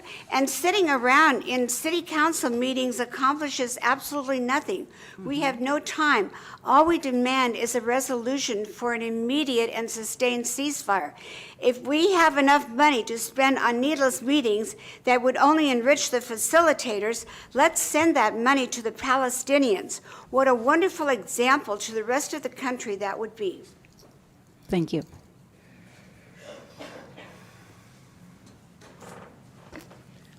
Mikos Faberzoon. Well, first, I want to actually thank you for attempting to find a way for us to hear your voices. I'm sure this, for the mayor who has, and the vice mayor who put effort into this, I think I recognize what you're trying to do. I think, unfortunately, it's kind of too little too late, and as others have expressed, and I don't need to repeat more than that. I do have questions if this is to go forward. Is the purpose a dialogue with the community, or is it to hear from council members about our request for a ceasefire resolution? We still haven't really heard from you, except on an individual basis if we've met with you. And even then, it's not clear where people stand or if their positions may have changed since then. The other questions I have is who will be at the table? Will those in denial of genocide be participating? Would we have invited Nazis to a dialogue group in 1933 to discuss perspectives on a final solution to the Jewish question? I think not. Who sets the rules for selection of participants?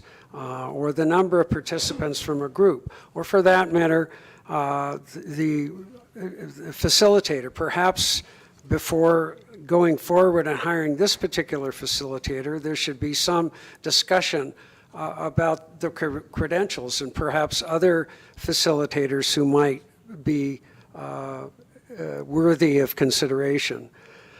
The other thing I think that's important regarding the selection process or participants, are there prerequisites for participating?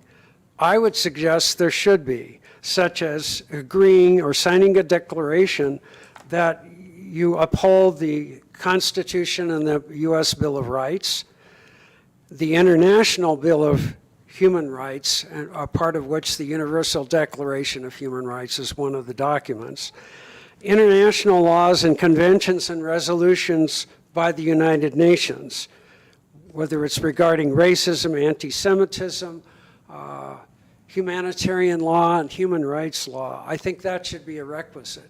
If one can't agree to those things and state that, they shouldn't be participating. I think there should be required readings ahead of time, such as read the full case presented by the Republic of South Africa before the International Court of Justice. Thank you, Mikos.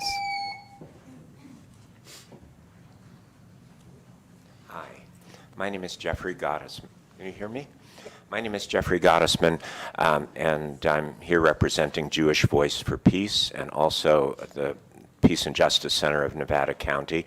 I would like to ask that you pass a ceasefire resolution, and then if we want to have a community meeting to talk about the fallout and help people feel more comfortable, that would be great for me. I can't get behind, though, the idea of including people who are, now that the ICJ has announced that Israel has been indicted for genocide, and we've all seen with our eyes that we're going to reach any kind of consensus with the people who are defending the atrocities that Israel is committing. So I don't see this meeting as being a way to get to the ceasefire resolution that we need. And I also want to talk about anti-Semitism. We do have a serious anti-Semitism problem in this country and in the world. There are Nazis and white supremacists who are bombing synagogues and perpetrating hate crimes. The problem is that we have organizations that are supposed to be fighting anti-Semitism in this country that have been hijacked by far-right Republicans and that have made the main anti-Semitic focus of their work the people who don't like the policies of the state of Israel. This creates a lot of danger for us. We don't have anyone to defend us against the real anti-Semitism, and we're going to suffer because of it. So please beware of the hijacking of the anti-Semitic argument to try to protect Israel from the justice that it needs to be subjected to in this situation. And, you know, just on a personal level, it really breaks my heart to see people, Israeli citizens, blocking protests to block humanitarian aid to feed starving children, waving flags with the Star of David. That's not my understanding of Judaism. And I think that we need a ceasefire resolution, and then we can talk. Thanks, Jeffrey.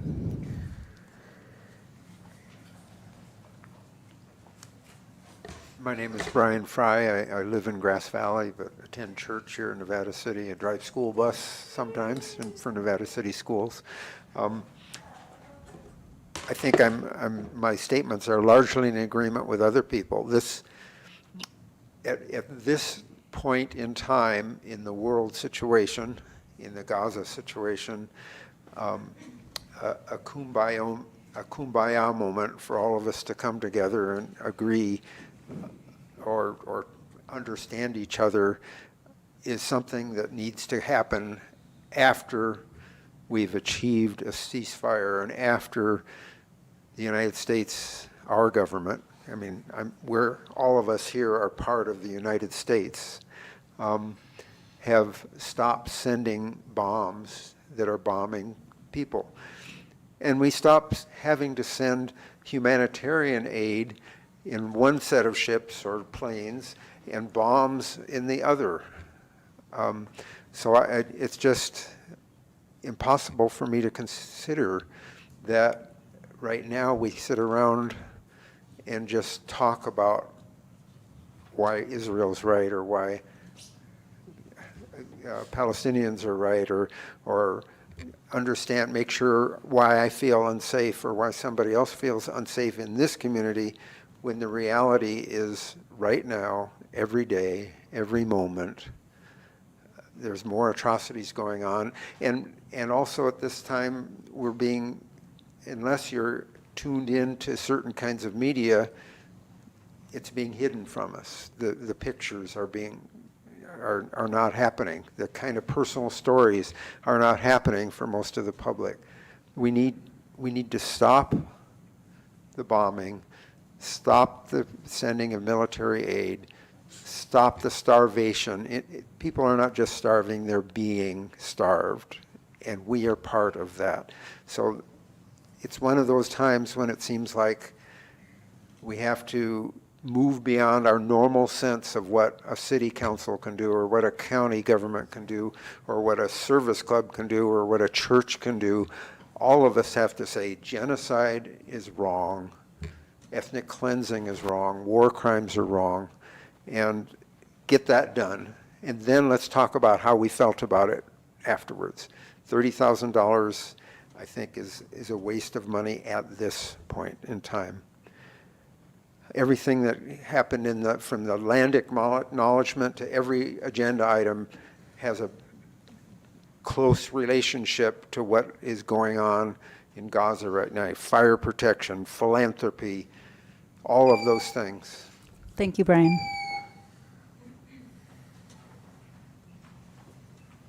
Hello, my name is Jackson.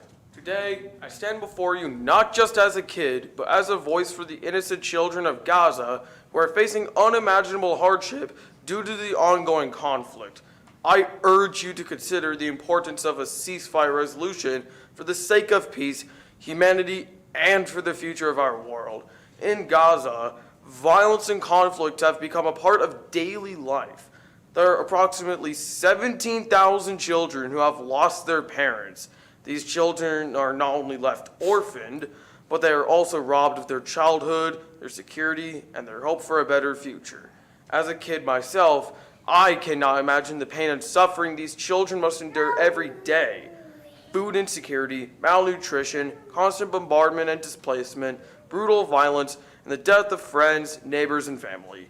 No kid should have to go through any of that. They should be worried about school and playing with their friends. Every child deserves to grow up in a world where they can feel safe and loved and have the opportunity to fulfill their dreams. I urge you to stand on the side of compassion, empathy, and humanity. These children did nothing wrong. They don't deserve any of this. Please speak for them and tell our government that we don't want to be a part of this. Please put a ceasefire resolution on the agenda. Thank you, Jackson. You're good.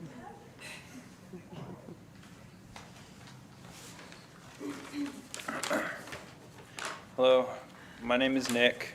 I live in Nevada County, and I support a ceasefire resolution. What's happening in Gaza is horrible. It's the worst thing that I've ever seen.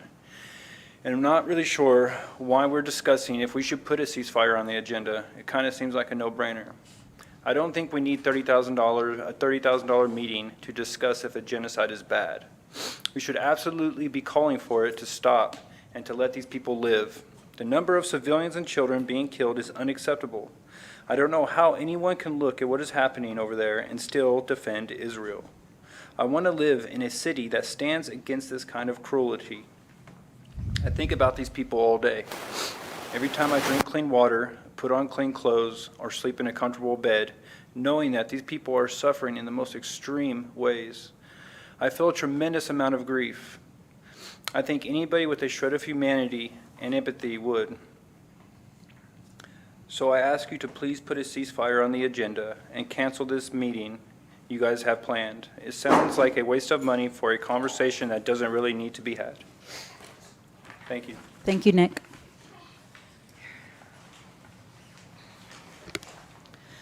Hello again. I'm Liz Newman. Sorry I lost my voice this morning, so this is going to be a little rough. I think we all know that this is a local issue, and we also know that Nevada City is not going to stop the bombing in Gaza. But a ceasefire resolution is symbolic, and some of the biggest changes in this country have come from symbolic gestures. Calling for a ceasefire puts pressure on politicians. It joins our voices with the many cities that have already passed this resolution. It amplifies the voices of Americans who support a permanent ceasefire, over 67%, by the way. And it speaks to the city's core principles that we are anti-war and anti-genocide, that we believe in human rights, and we are against all forms of Islamophobia, anti-Arab discrimination, and anti-Semitism. We don't need to spend $30,000 on a conversation about whether or not genocide is bad. It is. We are watching the deadliest rate of conflict in the 21st century unfold. There should be no question about where we stand. Taking a stand on international issues and advocating for human rights reflects our community values and ethics. As city council members, you have taken an oath to the Constitution, which means upholding the principles and values outlined in the Constitution at all levels of governance, including national affairs. It is your job to ensure that those principles align with democracy, justice, and equality. A ceasefire resolution is an opportunity to do that. And I am so tired of hearing that a ceasefire resolution is not possible without the support of people in this town who support genocide. Why do people who are calling for the death and destruction of civilians have a seat at this table?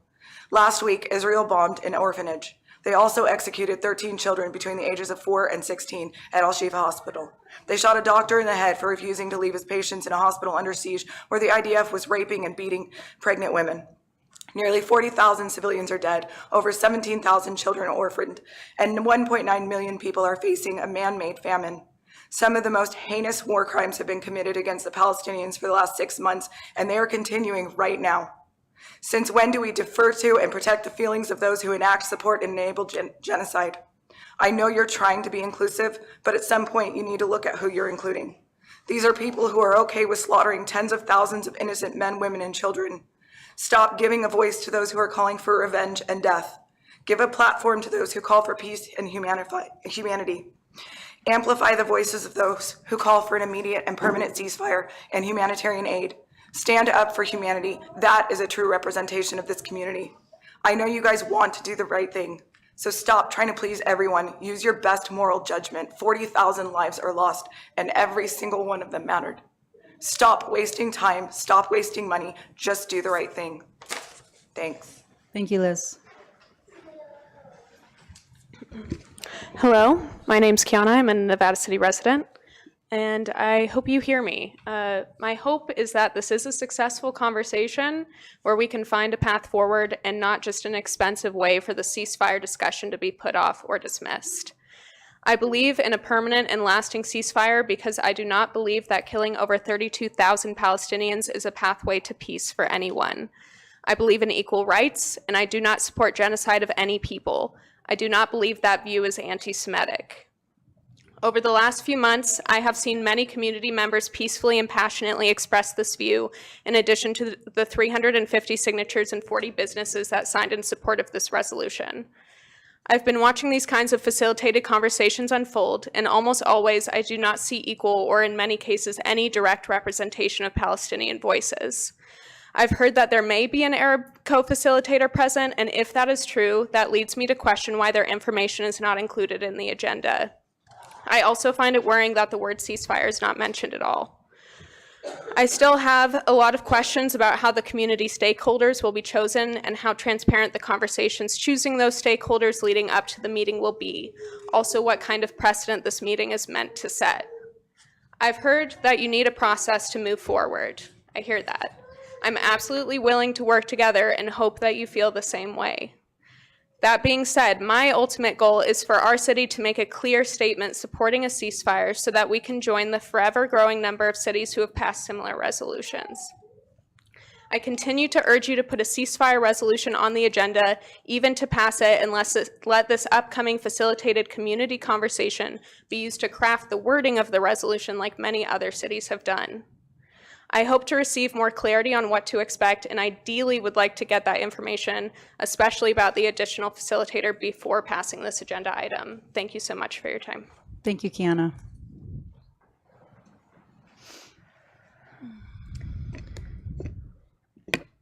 I would like to read a quote from Nora Ericat, a human rights attorney. Quote, "You don't need a panel. You don't need a panel anymore to explain to you that this is beyond illegal, this is immoral. This is a stain on all of us. There is no future in which we can live beyond this moment to a future worthy of our children that marked a people completely for erasure. This is a battle right now, a full frontal battle against racism and colonialism that has exposed everything we might have done in our work as academics to expose the contradictions. And now what might seem counterintuitive is on full display.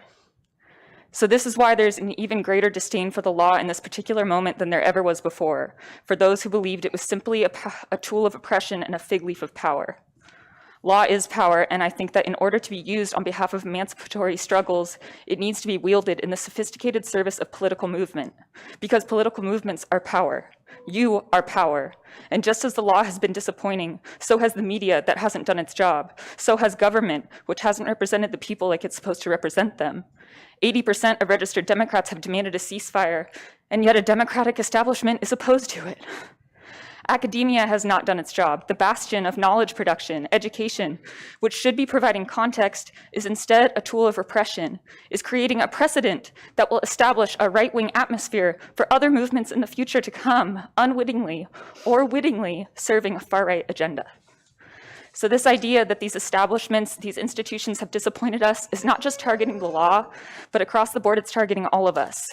But just as we can't give up on all of these avenues of all of these tools that are available to us, we also can't forfeit the law as a tool in this moment. It is only that. We have no fidelity to it. We know that there is a genocide against the Palestinian people, not because of a 1948 convention that says so, but because Palestinians have told us so, because we have watched it with our own eyes, because we have felt it in our bodies and in our bones. And I want to add that it's really difficult to make public comment here, knowing that you're going to make your decision. We've been coming. We've been coming and been criticized in the way that we show up, and I just know your decision is made. So I keep coming here because I'll do anything and everything that I can, and this is all I can do, but it's so frustrating to come here and be told your voice matters, but where? I'm really concerned about this discussion. I think it's really dangerous to platform Zionism. I think it is not going to age well. It doesn't look good to me now. I fully do not support this, and it's a huge safety issue. Thank you. Thank you, Olivia. Hello. I want to start by acknowledging that it's a really uncomfortable position that the council has been put in. But like people have said before, in circumstances like this, we have to do everything that we can do, including pressuring city councils to send that message to the leaders that are refusing to do anything. What else was I going to say? I share the skepticism and the doubts about this meeting. I want to be cautiously optimistic that it could be a space where nonsense can stay debunked for longer than 3 minutes, and personal attacks ad hominem can be filtered out, and whatnot. But without this council passing a ceasefire resolution going into this, it's really hard to trust.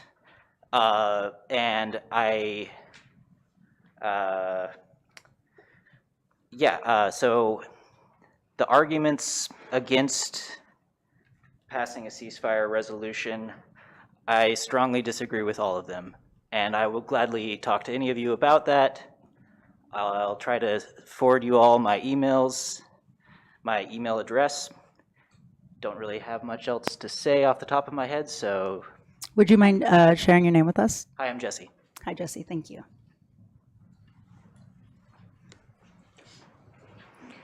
Hi, I'm Noga Wazansky. I am one of those Jewish Israelis, who is adamantly in support of a ceasefire resolution from this council. I don't have much to say today. I actually could not, for a change, come up with much. I think I've been mired in extreme cognitive dissonance about this proposed discussion that seeks to take care of the feelings of the community, all the while a terrible genocide is taking place that all you have to do is stand united together with us against. I just want to affirm everything that my friends here have said in the coalition. I think it makes utter sense to pass a resolution for a ceasefire, to call on our government to start obeying its laws, to start obeying international laws, to start heeding the ruling of the International Court of Justice, and to start heeding its own people.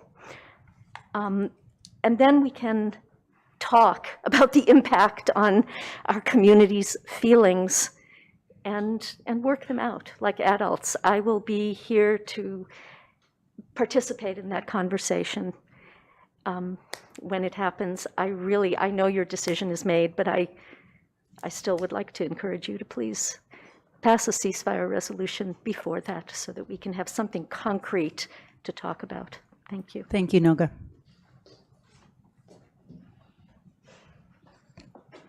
Hey, Council. I guess I want to start with saying that I believe in a free and liberated Palestine. I sure hope to anything that we see that in our lifetime. I don't believe that standing up here and saying the same statements that we've been saying for 5-6 months now are appropriate, because I don't think that that's what this conversation is about. This is about a community discussion. So I would like to talk about the structure of that discussion. I have many questions, like I think many of the people who've spoken before me do. And I would hope that council could do their due diligence in answering those questions and those fears before moving forward with a discussion like this. Someone had mentioned earlier about the facilitator. I've looked into her a little. She looks like she has an extensive CV. I also worry about the fact that it is a white person, and there is no representation of someone of color, specifically a Palestinian person of color or an Arabic person of color.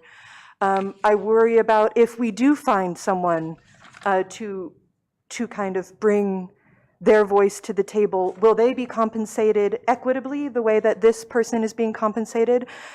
Will we address the power structures and the power dynamics that are the disparity of power that are between these two people and two entities, really, if we're speaking about Israel and Palestine? We have to come into this meeting with some very set facts, I believe. That's the only way a conversation can work, because other than that, it's going to devolve into us just kind of slinging stuff back and forth at each other, and that will be beneficial to no one. So I think having an established facts walking into this meeting, incredibly important. Understanding who will be the facilitators, how will they be compensated, and do they have, does their work encompass a breadth of anti-racist work? Does it have a power analysis to it? I also, like my cohorts, have been concerned about the stakeholders. How many stakeholders there will be, who will be the stakeholders, who will be chosen as the stakeholders.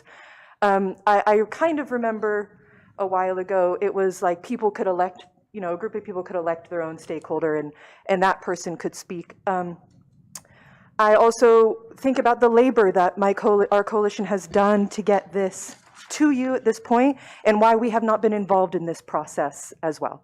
Thank you. Thanks, Charlie.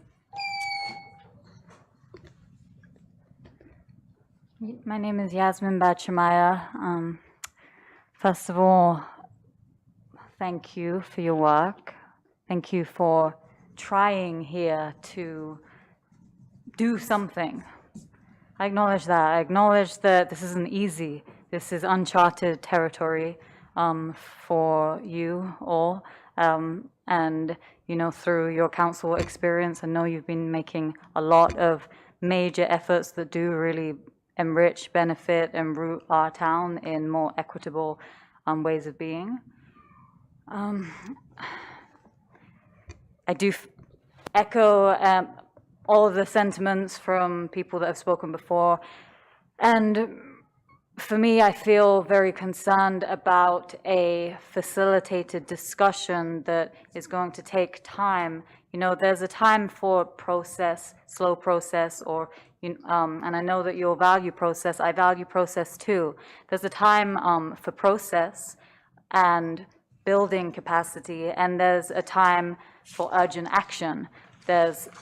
These are the times that we live in, you know. There is time for urgent action. There is a need for urgent action here. We can either be in the first wave of city councils that are taking a principled stance for justice, or we can be maybe one of the last, or maybe not, we don't know, because that's not really defined in the outcome of the process that centers a lot of feelings that will never get onto a consensus, because because no doubt certain feelings will be coming from those that deny that a genocide is occurring. So if we're going to have a conversation that we center feelings and we do repair and figure things out in this very divided community as it is and has always been, I really call for actually taking action first and then figuring out the feelings later, because when you center the feelings right now of those that want to take a very long process, I think personally that is going against what is needed. And it's not an ongoing tragedy, it is an ongoing genocide, and being able to step into such a process with that laid out feels like the most equitable, the most just, the most integral thing to do. Yeah, we live in these unprecedented times. We're all really trying. We have been in a process. I know that you value process, Gary. We have been in a process, and it's been immensely exhausting, but not as exhausting and challenging for the Palestinians on the ground facing ongoing genocide that we stand against. Thank you. Thank you, Yasmin.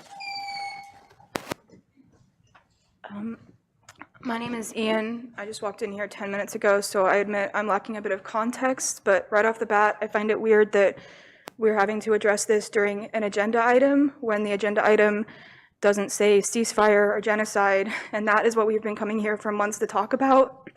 Until that issue is on the agenda, I believe we should be allowed to talk about it in public comment. That seems like the appropriate time. Gosh,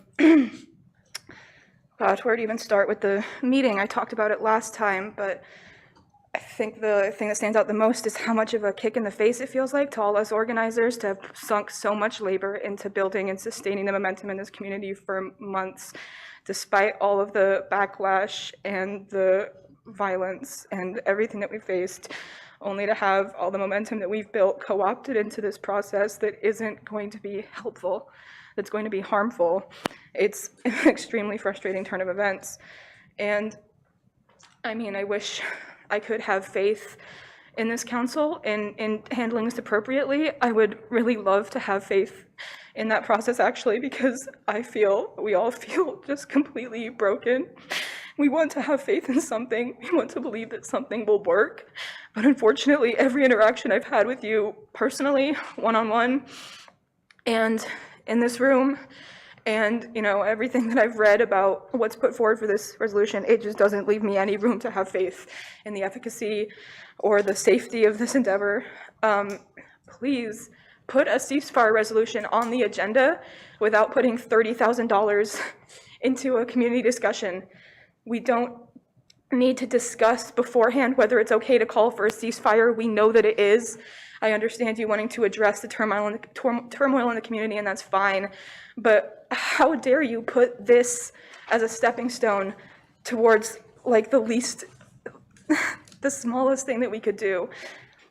Having to sit at the table with people who have made it their mission over the past few months to stop even the smallest change that could be going against genocide. Why do we have to conference with those people before we can stand against genocide? It doesn't make sense. It's unsafe and dangerous. And I've heard talk about setting a precedent, how you want to, show a different way to do this, a different approach for councils. That's exactly my fear. I do not want this to be the new way. I do not want this to be the new approach that people take to stifle our momentum and keep us in these long, drawn-out processes with people who are trying to let genocide continue.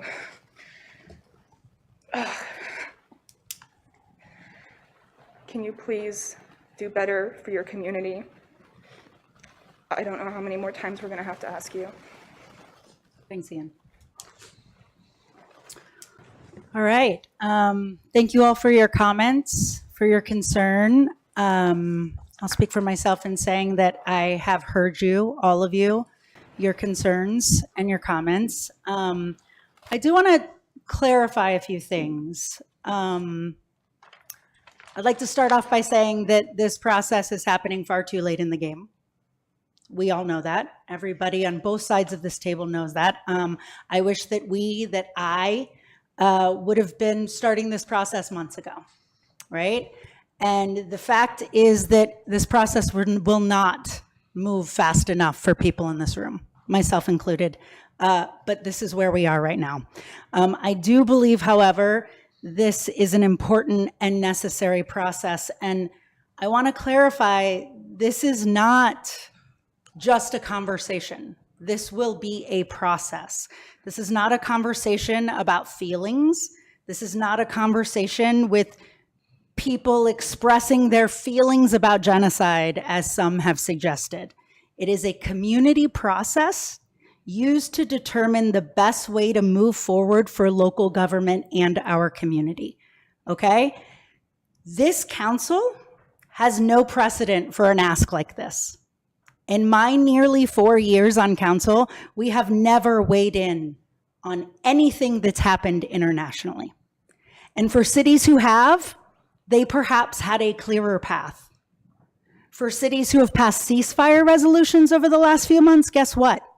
They also engaged in community processes with stakeholder groups. That's how those things happen.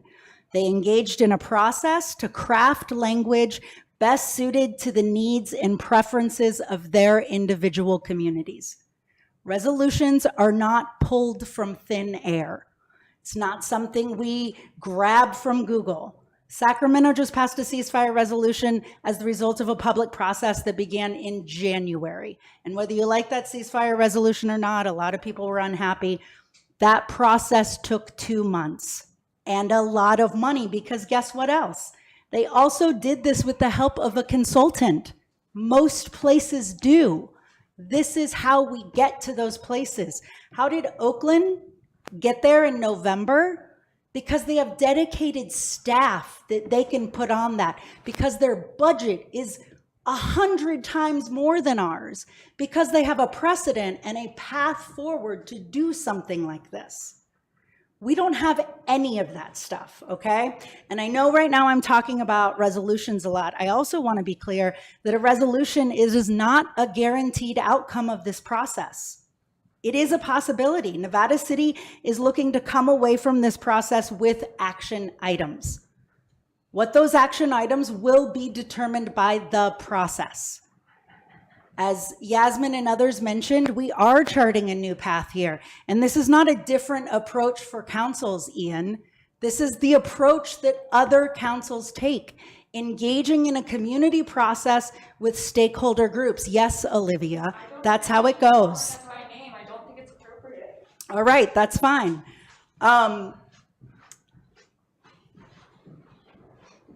We are charting new path, folks. And I think part of that is also,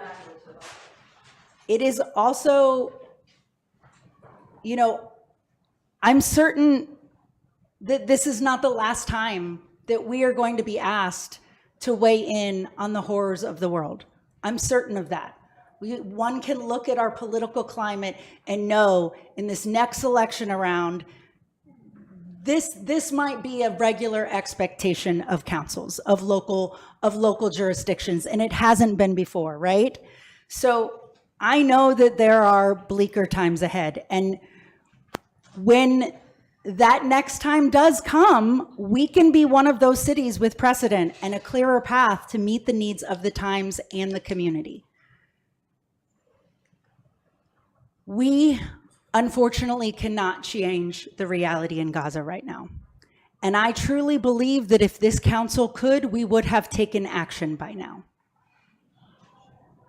What we do have control over is how we make change in our own community here. And so that's the process we are looking at. And with that, I'm going to quit speaking and open the table to my colleagues, Adam and Lou, for any comments or questions or concerns. Gary, do you have anything you want to add? Well, we're going to go to you guys first. I get to the final. You get the Thanks. final. Oh, plan. Thanks, Adam. There's a plan. Contrary to what was said earlier, I have no idea how I'm going to vote on this because of the Brown Act. I haven't talked about it. Thank you for that explanation, was helpful. There were a lot of really valid concerns about safety and so forth, where the facilitator's coming from, where the money is coming from was mentioned briefly. When I saw the 30,000 price tag, I thought, that's steep. But that said, also, if it gets real results, then I suppose worth it. So I have the same questions everybody else had. I'd love to talk about that stuff. Do you want to speak to the price tag? Well, I can speak to the price tag. Let me speak to two things. Speak up to the microphone. Yes, thank you. Two things. One is the $30,000 is a not to exceed amount. That is, if we conducted every single effort and meeting, that would be the maximum amount of money that we would spend. We don't expect to do that. We also expect to split that money 3 ways with our partners. So I want to be clear about that. The other thing I want to be clear about is this is a developmental process, okay? We know how it begins. We know that we will identify our partners. We have our partners with the county and the other city. We will convene those partners. We have to be in agreement. We need to understand each other in this process as we go forward. We then will develop, the idea of this is to develop a steering committee with representative stakeholders. And those will be selected by other participants with every effort to bring an entire community together. That process will then be designed by that steering committee. And the remainder of the participants and the stakeholders will be chosen by the representative groups. That is the idea of how this will work. We absolutely understand the need for safety, for legitimacy, for representation and inclusivity. We absolutely understand that that has to be a part of this, or you're absolutely right. If we don't get that right, there's no point in doing this. I'm in complete agreement with you. So that's the direction that we're looking at. And as I said, it's developmental. We've got to build this thing with our community to get it right. Co-creation of this process is what it's designed to do. And the folks that we're working with know how to do this. They've done it. And we are also the stewards of that process as your council members. So that's what I have in terms of process. And I would tell you more. I will tell you everything I can about this and everything that we know about this all the time. And that's the extent of what we know. True? It's true. We have a meeting on Tuesday with 2 members of the county, 2 members of Grass Valley City Council, and Gary and myself. We do 2 members because 1 more would violate the Brown Act. So that's how committees often work. The 2 members from the county are Supervisor Hardy Bullock and Supervisor Heidi Hall. And from Grass Valley, it is Tom Ivy and Mayor Jan Arbuckle. So the 6 of us are meeting on Tuesday with Dorit, the facilitator, to talk about next steps and how we begin to identify those stakeholder groups and choose steering committee members to help guide the process. And like Gary said, those steering committee members will be invited from the stakeholder groups. And the NC for Palestinian Rights is absolutely a stakeholder group. And so, yeah, we will be in touch. We will be in touch about process. We will be in touch about details and collaboration. That helpful? That was interesting. Thank you very much. Informative. Oh, good.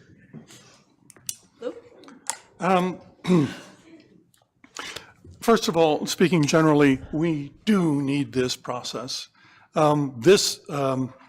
These kinds of crises are going to, as Daniela said, happen more often, probably in the future. And once we have an established process, then we will be able to take the temperature of the community and fully represent all the people, as we should. I am worried that if we proceed without that input, we will be just guessing or voting our own personal opinions. And finally, I'd like to mention why this particular issue tears me in half. I have been a peace activist from probably since I first registered as a conscientious objector to the Vietnam War. And I protested almost every American involvement since then. So my instinct for peace and to work for the security and safety of all people to live in their land, in the safety of their homes, and pursue their normal lives is intense. When something like this crisis comes up, I immediately fly into the mode of what can I do? And what I can do as a person is help build peace locally. That is the thing that I learned most from my experience as a longtime peace activist. You cannot fight a foreign war. You can fight only for local peace. And in that regard, I have worked the best I can to ensure that the community is at peace. And through various means, through civic organizations, through my church, and through just personal commitment of funds, time, and effort to those people who are bringing aid to Gaza. It's not enough. I'm still outraged every time I hear what's going on over there.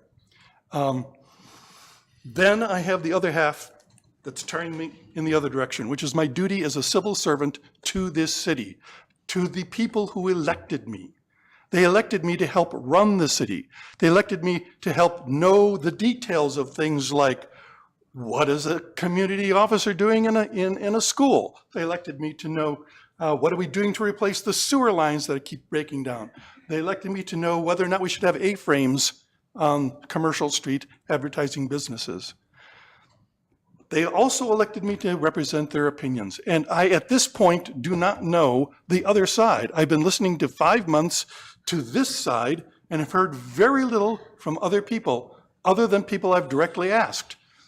Of the people that I've directly asked, some have said, yes, we should pass a resolution. Some have said, no, it's none of your business. And some of them have said, definitely not, unless Hamas releases the hostages and Hamas is no longer the government of Gaza.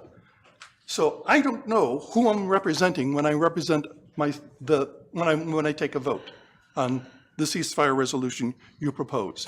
I'd be representing perhaps my own opinion, but that's not what I was elected to do. I was elected to represent the city. And so I'm looking forward to this process so that I can vote for the city in a way that satisfies my conscience.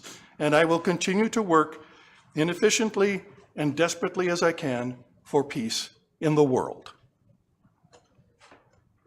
Thank you, Lou. Okay. I actually prepared a statement. We talk a lot about process here, but I want you to understand something that's happening here. This is different because it's an agendized item.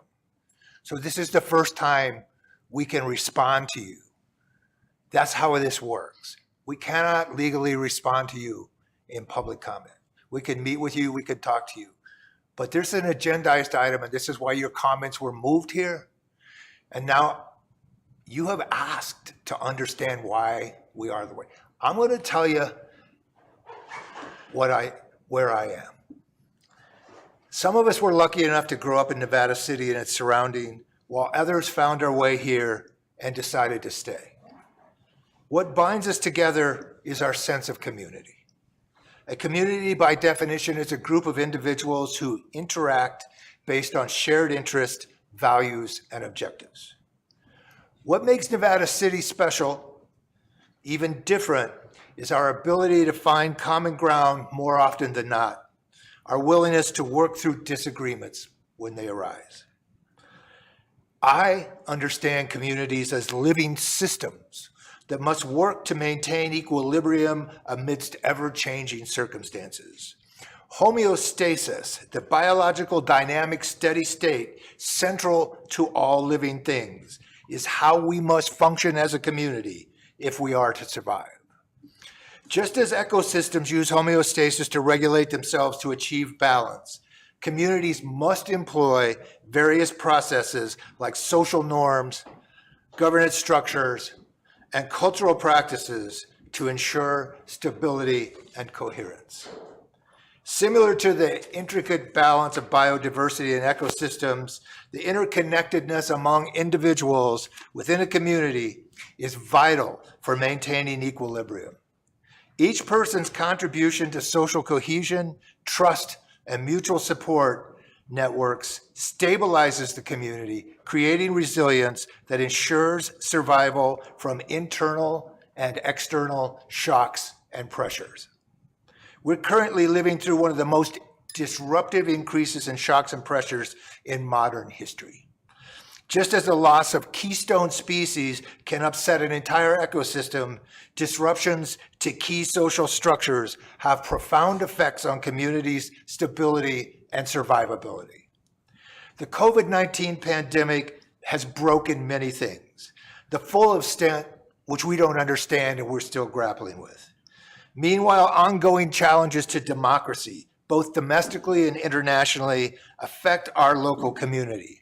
Issues like genocide, brutality, environmental degradation, and war force us to reevaluate global leadership, government organizations, and our relationships with one another.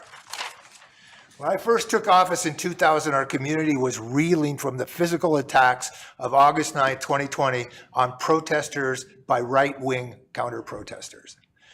There was significant discord and disruption between our community and the police department, and trust in the city administration was completely out of balance.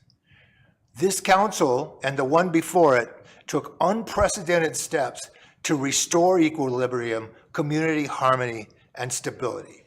A crucial part of this restoration was engaging our divided community, harnessing the innate wisdom of our citizens to reform our police department.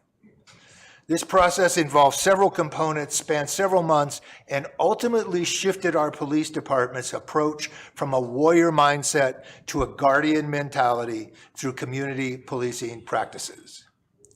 Faced again with a divided community and the pressure to make decisions that I believe would further divide our community and disrupt our delicate balance, we are again turning to the wisdom of our community to chart a path forward. That's what this work is about. This is Nevada City. We don't take sides. We come together to find common ground, make big decisions, and move forward while preserving the community's balance and sanctity. It doesn't take much to realize that our social structures are in precarious position, struggling to retain homeostasis every day. What I hope we are agreeing to today is not just a way forward to determine how best to address today's pressing concerns, but a concerted effort to institutionalize the tools of collaboration and consensus that will surely be required of us again and again in the near future. That's where I am. And these tools, these are the master's tools. This process is not the master's tools. That's how I see it. That's where I come from. That's what I care about. I wanted you all to know that. Thank you for listening. Thank you, Gary. I'm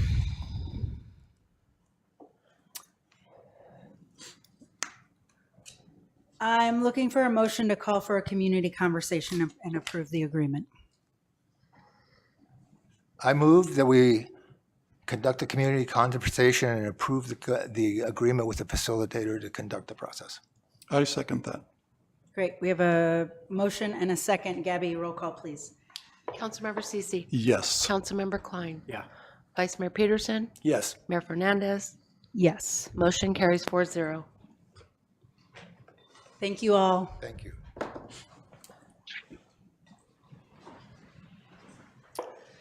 And I just want to say one last thing. I understand if people don't want to be a part of this. I understand there are a number of reasons why people wouldn't want to be a part of this. And that's okay. I support your decision. I do think that it is important to have you all in that conversation. And so I hope that you choose to show up and be there and continue this process with us, however fucking painful it is. Thank you. All right, moving along to our city manager's report. I'll take a deep breath. Thank you to everybody that spoke tonight throughout the room. Just briefly, 3 meetings next week that will have probably less profound or emotional responses, but still need community input. April 2nd, right here in this room at 5:30, the Courthouse Ad Hoc Committee reviewing the community's input on the three finalist sites that the Judicial Council through the Public Advisory Group have come up with. April 3rd is our Public Arts Commission meeting, 5:30 as well. That's Wednesday. They'll be taking up a number of issues. And April 4th, a special planning commission meeting where the greenery on Commercial Street will be taken up for the 172nd time.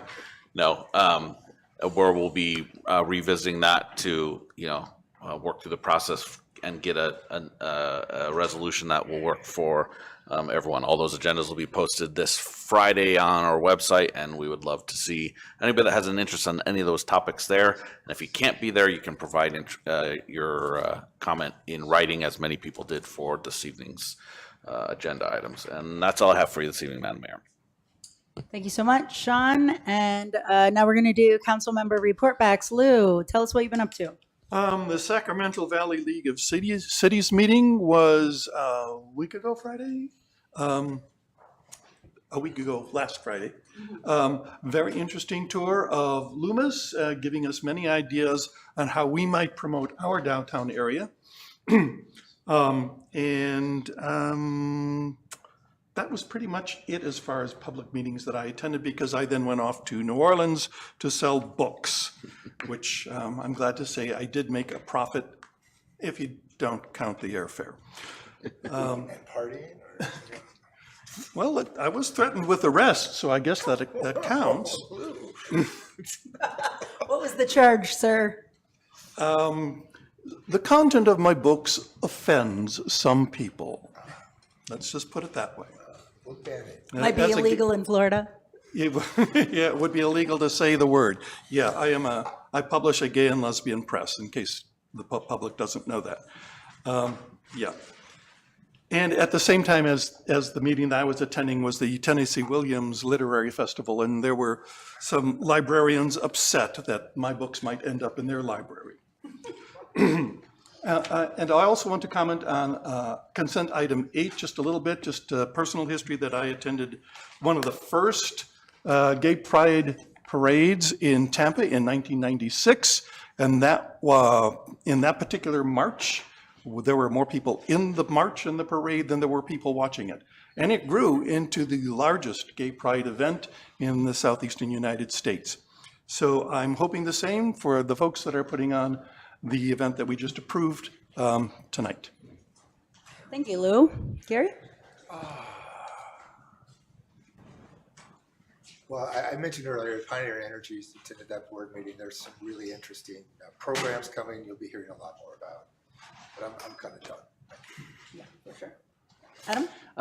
It's been a lot of meetings related to our business committee, downtown business, Seven Hills Business District, ERC. Lot of merchants concerned about the usual things, parking, how to let people know that they're open for business. Some exciting news like an upcoming event like we often do downtown, but in Seven Hills, which is something to look forward to, so we can shine a light on the businesses happening over there and the many good restaurants. Any details for that yet? Or just in the There is a date. Do you know it offhand, Sean? What's that? The date of Seven Hills. Seven Hills. May 11th, I believe. May 11th. That Yeah. sounds right to me. I don't think No, it's it's a car just show. it's the Seven Hills event for focusing on the merchants there. I think there will be music. More to come. More to come. Probably some beer, yes. Yeah. Beyond that, I am looking forward to hearing about how Tuesday goes. Make us proud. What's Tuesday? Oh, the meeting? Yeah. What's Tuesday? She said. Tuesday? So many things. Thanks, Adam. Just congratulations to my colleague Vice Mayor Peterson and my colleague Doug Fleming and I. We are doing 4 more years of this shit gig. For free. Yeah, and that's all I have. Now I'm looking for a motion and a second to adjourn this thing. I move to adjourn. I'll second. All those in favor? Aye. Great. Meeting over.